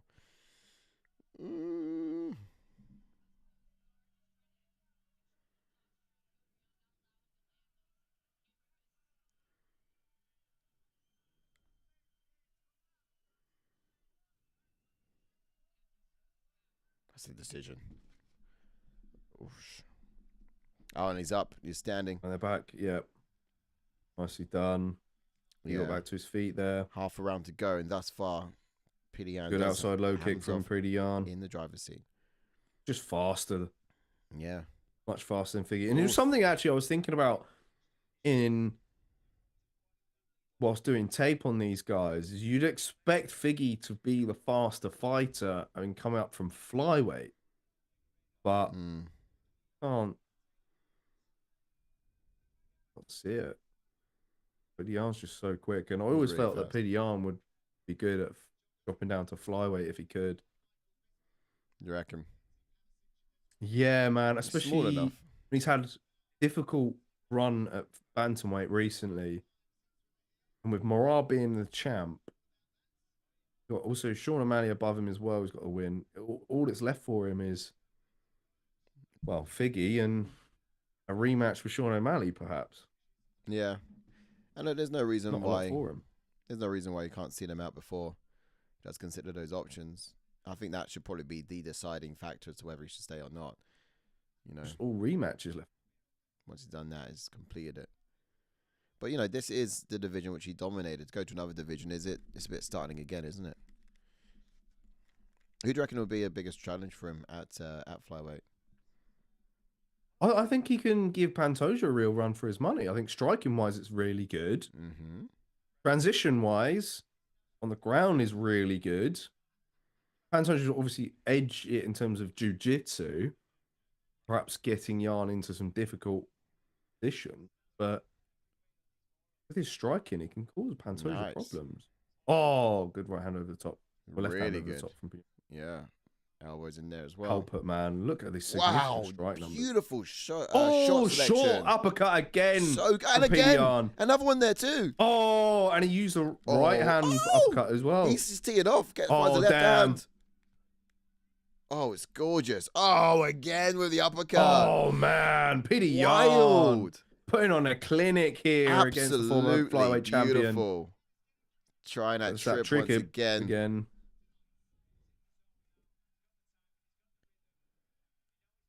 I think he needs to. Oh, nice. Shell of himself in there. Loading up. Petr Yan's telegraphing really well. Mouthpiece. Okay.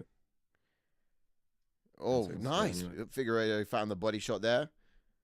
Looking to get it. Oh, go on, Figgy. A bit more of that. And that's the end of round 3. Took the last final, the dying seconds, but, you know, it wasn't enough, for my opinion. Not from what we saw Petr Yan do. Really took it out of it. Again. Going into round 4. And yeah, agreed. Okay. 30-27 thus far. Zhang says, I'm waiting for the snow to thaw and melt a bit today, then me venture out to the pub. Oh, football on later on. I swapped my choice late on this one. Yet again, a bad decision so far. Figgy just lacking any power to damage Yan on the feet.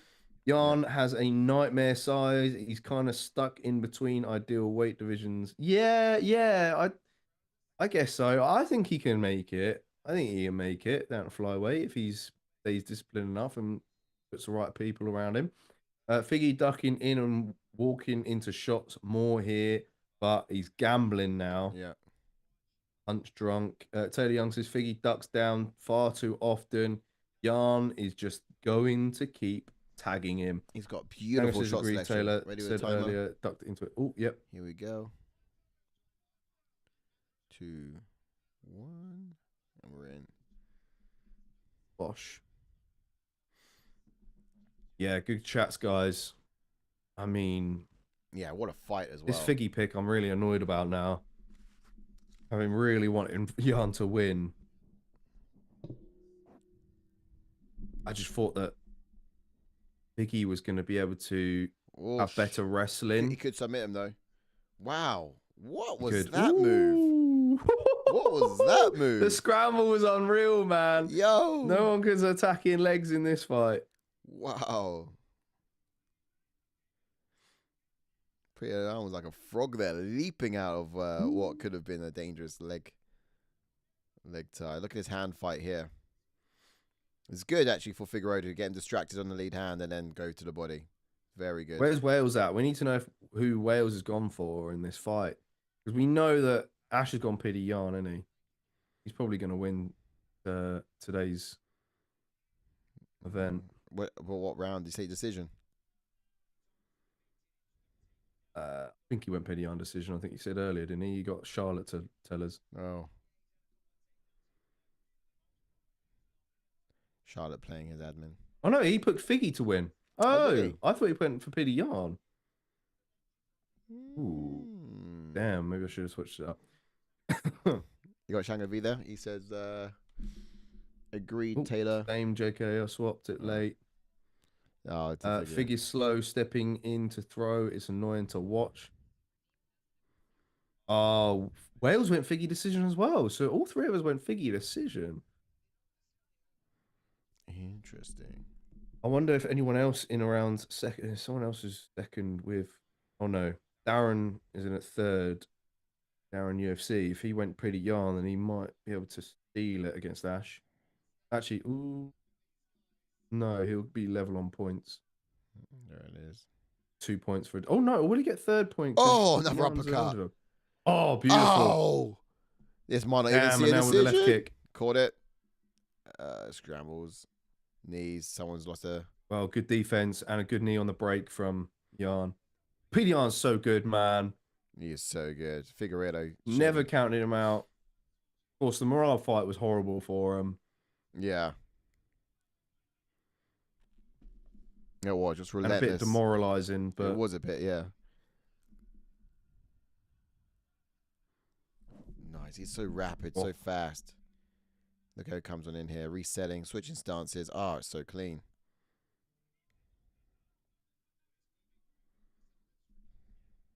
Man, I wish he could make flyweight.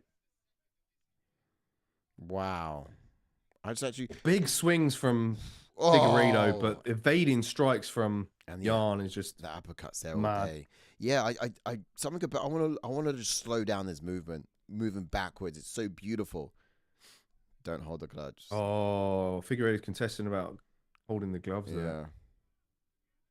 1 minute and 40 seconds. Oh, I think I'm out of time with the timer there. Yeah, the time is out a little bit. Okay. I think it might the mouthpiece. Oh, of course. Oh.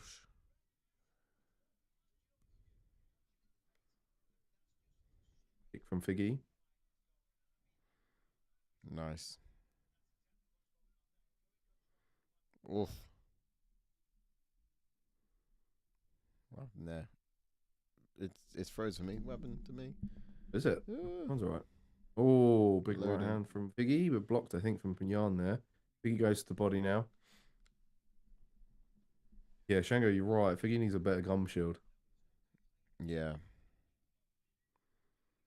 What you saying? 31 also. Thought he was like 35, 36, I think. Referring to Petr Yarn. Nice from Figgy there. Real good. Oof. What time are you in? With that a while. 40 seconds left. 39. Oh, uppercuts again from Petr Yarn inside. Not bad. So good at range and in the pocket. Oh, Figgy dropped him. No way. Figgy dropped him. No way. Right hand. But, oh, man. Bro, where are you? Yarn's still fighting back, though. Where are you? Oh, man, they're slugging it. 10 seconds left of this fourth round even. Oh, I just in the Petr drop. Yarn's still get it. Oh, wow. Knee there in the clinch from way Petr behind. Yarn. I didn't know I was this far behind. Damn. Mad. Figgy got a chin, though. Mate, I think that might be enough to steal a round because he got the knockdown. Yeah, I mean, you got to slow that down and see if it was an actual knockdown or a bit of a stumble. Mate, yeah, I need to sync up with you because you made me jump when that happened. I'm thinking, really? It just froze, it buffered for a bit and it had a spinning wheel and then it's back to it. I thought it jumped back to the right time code, though. But yeah, no, we'll have a look. Come on. Replay. Yes, bro, man. Ugh. Oh, so exciting. So exciting. I need a cup of tea. I'll just wait till after. Like I said, too late. I had this chance if he had more time. Hurt Jan's body there. Yeah. So we give that to Figueiredo, yeah? 39-37. Are you in yet? Not quite. Okay, I'm back, but I'm pausing. Final round. We're in. 5th round. Oh, why did it not go off? Oh, wrong tab. What's your time? 51, 50, 49, 48. Sweet.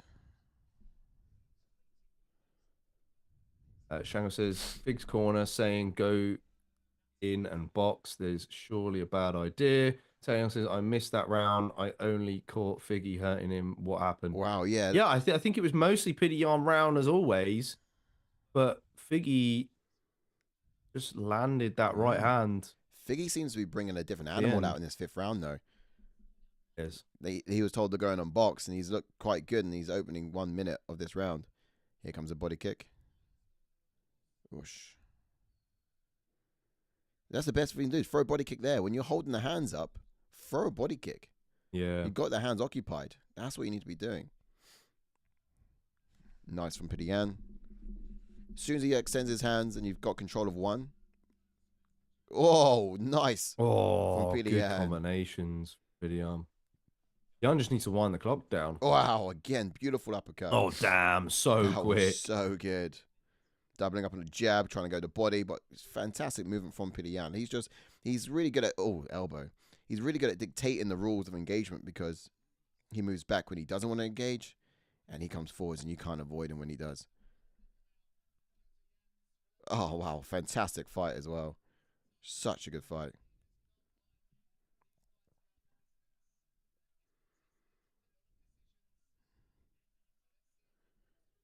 Yeesh. Big swing with that back kick from Petr Yan. Missed. Ooh. Yan level changing then. 65 significant head strikes to 21. Oh. Man. Django says Figgy has just got no speed or power to go in and box consistently. Agreed. Yeah, to do it consistently. Just going to get up here to how the rounds have gone so far so we can follow through with the final numbers as we come out of 5. But yeah, it's 171 to 61 total strikes. That's Petr Yan with 171 and Figueiredo is 61. He's really just out there doubling the output. Nice. Oh, good body shot though from Figgy that time. Yeah, nice body shot from Figgy and slip. Yeah. The rolls and slips from Figgy are decent. Oh, shots. Oh, good spin there. Yeah, it was good. from Yan. Figgy was very recognized by Figgy. Aware of it. Oh, look at that. Everyone's pointing to the center of the canvas now. Oh, yeah. Just Figgy's desperate for a knockout. He knows he needs to finish Yan. He's down 3-1. Oosh. Big spin back fist then from Figgy. Telegraph from Yan.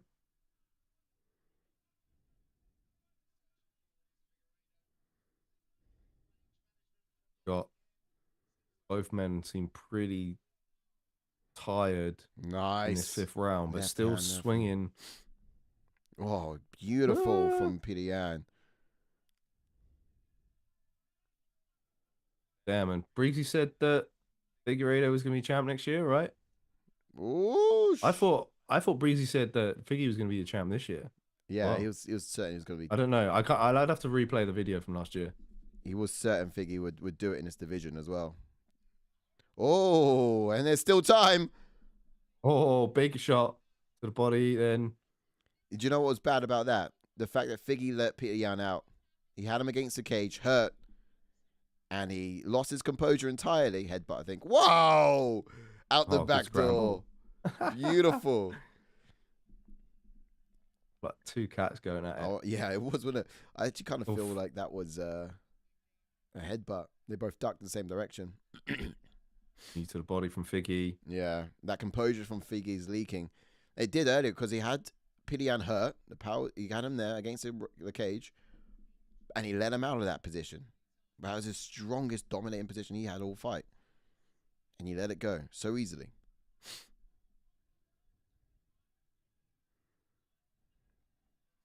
Not bad. Not bad. We are down to the final 15 seconds. Somebody point to the center of the canvas, please. From Yan. Let's see it all left out there. Figgy's going to do it. Figgy's going to be the one to... Good left shot from Yan. Went for a level change, but stuff from Figueiredo. Yes. What a war. That's it. That's a wrap. The final second, just wondering and hoping if there's going to be something else Uncharted slipping through, but No, an absolute war for the duration. Decision Damn, coming man. up soon. You scored that last round 10-9 to Midian. Yeah, I would go Pidian on that last round as well. Looking at the strikes 49, and everything, it still kind of sides with. Although Figgy had a better increase in strikes in that round, we are seeing it still dominating with Pidian's side. Canvas, yeah, domination, damage, and he had the output as well, the duration. GG, Jan says Breezy. Wales says great performance from Jan. Yeah. Django says I was wrong earlier. I think Jan has handled the cardio better overall. He has. Yeah, they're both good cardio machines. Yeah, it is true. It's about the composure you have when you're completely gassed and fatigued and still being able to have that composure. Pidian had that. With Figgy, he got gas fatigued and was dangerous, just didn't have the composure.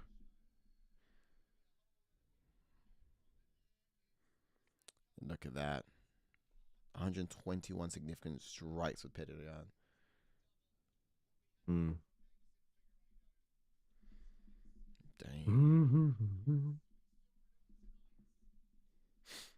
Dang. Damn. I mean, that output from Petr is mad. It was something else, man. Oh. It was so good. Django says, so a dominant performance from Jan, and earlier a dominant performance from Jan. Double dominant performances all from the Jans. Originally I had Jan decision, then swapped to Figgy for fuck's sake. Yeah, man, I'm gutted about that as well. In fact, I wanted Peter Jan to win as well. I don't know. It was kind of weird. Like, between the two of them, I wanted Jan to win. But since Figgy made the step to bantamweight, I kind of wanted him to get a title shot. Just these two had to match up, and kind of a shame, really. Do you know what's hilarious? Do you know I told you that I had Peter Jan decision the whole time? You were Figgy? I actually genuinely, I promise you, I looked just now, I was like, what are you on about, Figgy? I did Jan. I thought I had Jan the whole entire time. I genuinely didn't even, wow. Everyone went Figgy. Yeah, even me. I was like, yes, I'm getting ahead. I just looked at it, I was like, because remember I said earlier, that's a sure way to steal it, is if you got the underdog, you might want to do that. Yeah. Because he's an extreme underdog. Actually, on this app, he's only underdog. Fair enough. Let's see when it updates. But I was just saying that for you guys because I didn't do it. Yeah, Figgy was underdog. Crazy. I mean, good scrap. Close contest either way. Yeah. What's next then? Let's have a look. It was a fantastic contest. Agreed. All right, let's get up the screens. Going to go into the rankings. Gideon still remains in at third in the rankings. It's either... I mean... We still don't know what's actually happening yet for the top. I assume the UFC are in favor of booking Marah versus Umar, right? Yeah. Surely they're not running back Marah versus O'Malley. I hope not. They're not. It's not the greatest fight. No. If so, then they should probably run back Petr versus Sean O'Malley. That makes sense. That I'd love to see. I think if they do that, that would be much better than O'Malley versus Marab. I don't think it warrants a rematch at the moment. It doesn't. But you got some absolute contenders in there as well. You got Umar, Petr Yan, and Deiveson Figueiredo still. I think Deiveson and Vera would be the one to make next. They just fought. Figueiredo beat the brakes off of Marlon Vera for 3 rounds. We were talking about it earlier. Yeah, sorry. I'd say Corey Sandhagen, if anything, for Figueiredo. It was Sandhagen or Henry Cejudo. Yeah. Because Henry Cejudo, you're talking about 2 former champions getting to run it back. But Cejudo, I'm conscious, needs a fight he can win to kind of look at least somewhat dangerous in this division. Excuse me. He needs a winnable one. Gatekeep for a second. Yeah. Yeah, with Cejudo, it depends on what they want to. There was talks of running Cejudo versus Cruz back for Cruz's last MMA fight, which is possible. For Cruz, Yeah, is it a one you'd last either dance? do, yeah, if you're gonna do Cruz's last dance, it's either against Aldo or Henry Cejudo. Henry Cejudo, I think, has a bit more spark to it because Henry's already beat him, and you like Cruz was contesting because he felt it was an early stoppage by Keith Peterson. So you've got a bit of a narrative there to run with. So I think they'd probably want to do that. So depending on who they're doing for the title fight, if they did backtrack and do Marab versus O'Malley, which I hope they don't, then Peter Yan versus Umar makes sense. Yeah. Umar will probably want to stay active, I think. But if not, then Peter Yan, Rory Sandhagen 2 is a possibility. But I would like to see Yan versus O'Malley back as well. Yeah, the way I see that is let's go Umar for gold, O'Malley versus Yan. Yeah, that is what makes sense most of all in the top end of that division. Figueiredo, yeah, let's run it with Sandhagen or Cejudo. But yeah, you're right about that kind of one last dance option still being up to grabs there. Yan says translated, then Yan, then his son. It's like a height chart on a doctor's ball. Yan calling out Marab again. I mean, look, not yet, mate. Not yet. Yeah. It was a good performance. You kind of got to reach to the top of your division and, land on the moon. Django says, is Cejudo even bothered about fighting, burying money, barring money fights?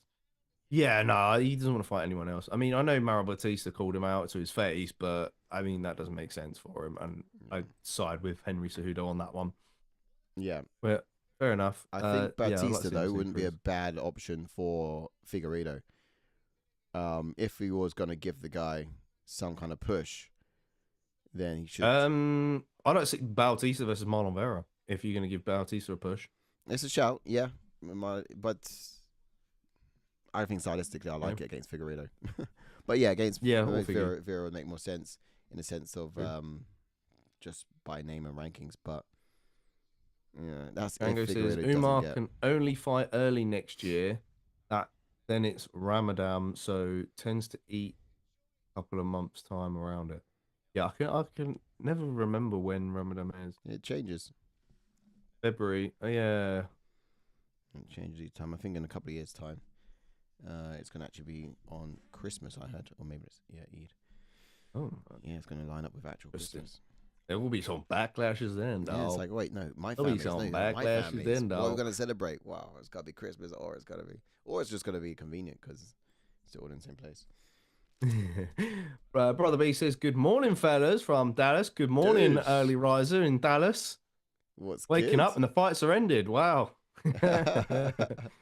Oh, man, Brother B, can see you in the house. Good morning indeed. Yeah, some fun fights to match. Yeah, we had some fine ones on the card. In terms of like potential fight of the night, we're going right to that main card. To the main event, which is Petr Yan versus Figueiredo. And for knockout tonight, I can't get my mind off of Salikhov's spinning kick. Yeah, it's either Ming or Salikhov there. I mean, caught the prelim with Ming. That was nasty.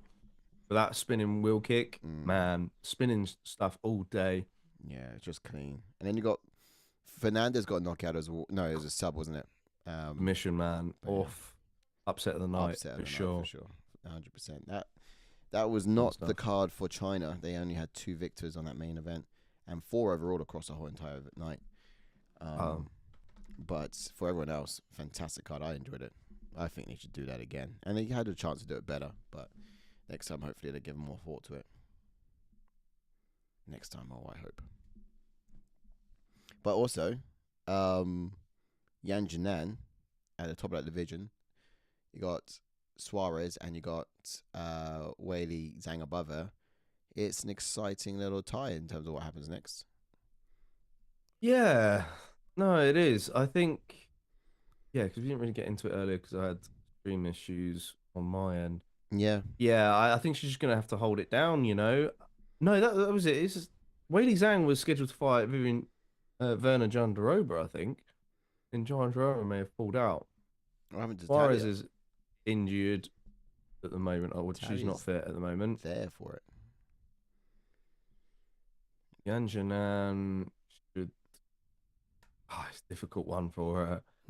Really. She's looking peak as well. And to be fair, she's getting better every time she fights. So I might even argue get another one in before. But yeah, it's incredible improvements we've seen from her lately. But yeah, it's all hotting up at the top of all of these divisions because it looks good. I mean, what's up next for next week? Do you have that card once again? Yeah, let's so it's not next week. We don't have an event next week, but keep your eyes peeled on the channel, get the notifications on. Might bring you some more stuff heading your way. But then after the week off, we do have the pay-per-view 310. The pay-per-views are coming quick, thick and fast here towards the end of the year. But well, I need to still update some of these fights, to be fair. But it is effectively Pantoja versus Asakura. So if you guys know much about this fight, Asakura is coming in from the Rising Network. He is a three-time world title champion. And of course, you've got Pantoja, who matches that much the same. On paper, these guys are very well suited. But in person, only you guys will decide. Is the UFC actually the ultimate fighting championship, or is it subsequent to others?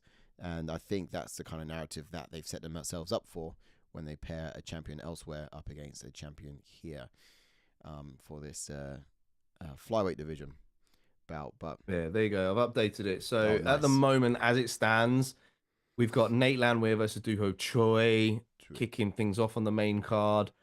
Bryce Mitchell versus Cong Gracie. Drew Gunn versus Alexander Volkov. They wheel Robbie Williams out more than Cong Gracie. I don't get why he's on the main card with Bryce. Yeah, it's going to be a great grappling affair, but Cong Gracie, he was awful against Charles Jourdain. It made no sense. Yeah, he put him on this main card. He disgraced the family name back then. When you've got Randy Brown versus Brian Battle on there, that fight's going to be insane. Yeah, like that's going to be a complete throwdown, man. Like for real. I mean, I know you got to even it out, and that's what they're trying to do here, but. I'm pretty gutted on that. Yeah. Yeah, Brother Beast's battle should be a good one. Him versus Shavkat. Yeah. Yeah, that's good. That's one. I don't know where I've been calling for this one for a while. The question was not if, the question was just when. Is the time right to make that fight happen? And I think now's the time. Absolutely. Whoever wins it is going to go on to greatness and glory. That's going to be challenging the Bilal Muhammad. And even if you lose it, you're not far off challenging whoever takes that gold spot within the next year or so anyway. You know what I mean? Got to side with Shavkat, though. I think he is better suited for Bilal Muhammad, in my opinion. But I hope that Ian Gary doesn't get the upset in this. Yeah, I kind of want Shavkat to do it too. No. As for the next fight night after that, though, we've got Covington versus Buckley. Some good fights on there. Adrian Yanez returning after that horrific leg injury he sustained against Jonathan Martinez. And he's going to be taking on Daniel Marcos, who beat a few people, actually. He's undefeated. He's coming off a win against John Castaneda. Kenan versus Imavov by decision. He also beat David Grant as well in the build-up in that thing as well. Vitor Petrino versus Dustin Jacoby. Fun one there. Petrino looks to bounce back after losing against Anthony Smith, I believe. Michael Johnson versus Otman Azaitar on the main card. Cub Swanson against Billy Q is going to be fireworks. That's also on the main card. Amanda and Rebus, Mackenzie Dern rematch, Battle of the Grapplers. Rebus slightly better striking than Dern, I think, in that. So that's going to be an intriguing one. And then in the main event, Colby Covington versus Joaquin Buckley, which, when the fight swapped around and Ian Gary stepped into that main event slot, you had to think, how comes Covington versus Gary didn't get made originally when Gary got thrown in there against Buckley, because clearly that was the case. And now the UFC have gone, well, we'll offer the Shavkat fight to Gary because there's a story there, there's a narrative. Then they needed a new opponent for Buckley. And out steps Colby out of the shadows. The headline, the fight night card. Find it weird. Find it very weird. Man, it's and they could have really done. Ways. They could have done mysterious ways. Mysterious ways. Yeah, it is mysterious ways. There's a lot of like questions surrounding that situation there. I think, in theory, the UFC could have given the fight to Colby. Yeah. They wanted to. Colby, you have a chance to, if you beat Shavkat, you're next there for the title straight away, right? Yeah. There's no way that Colby's turning that fight down, surely. I mean, right?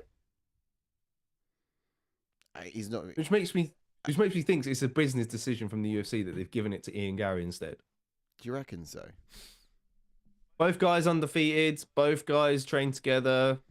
Shavkat, Ian Gary. This is a bit of a story there. Yeah, it's true, and this should have happened at some point. I just, for me, like I said, the question was just when is the right time for it?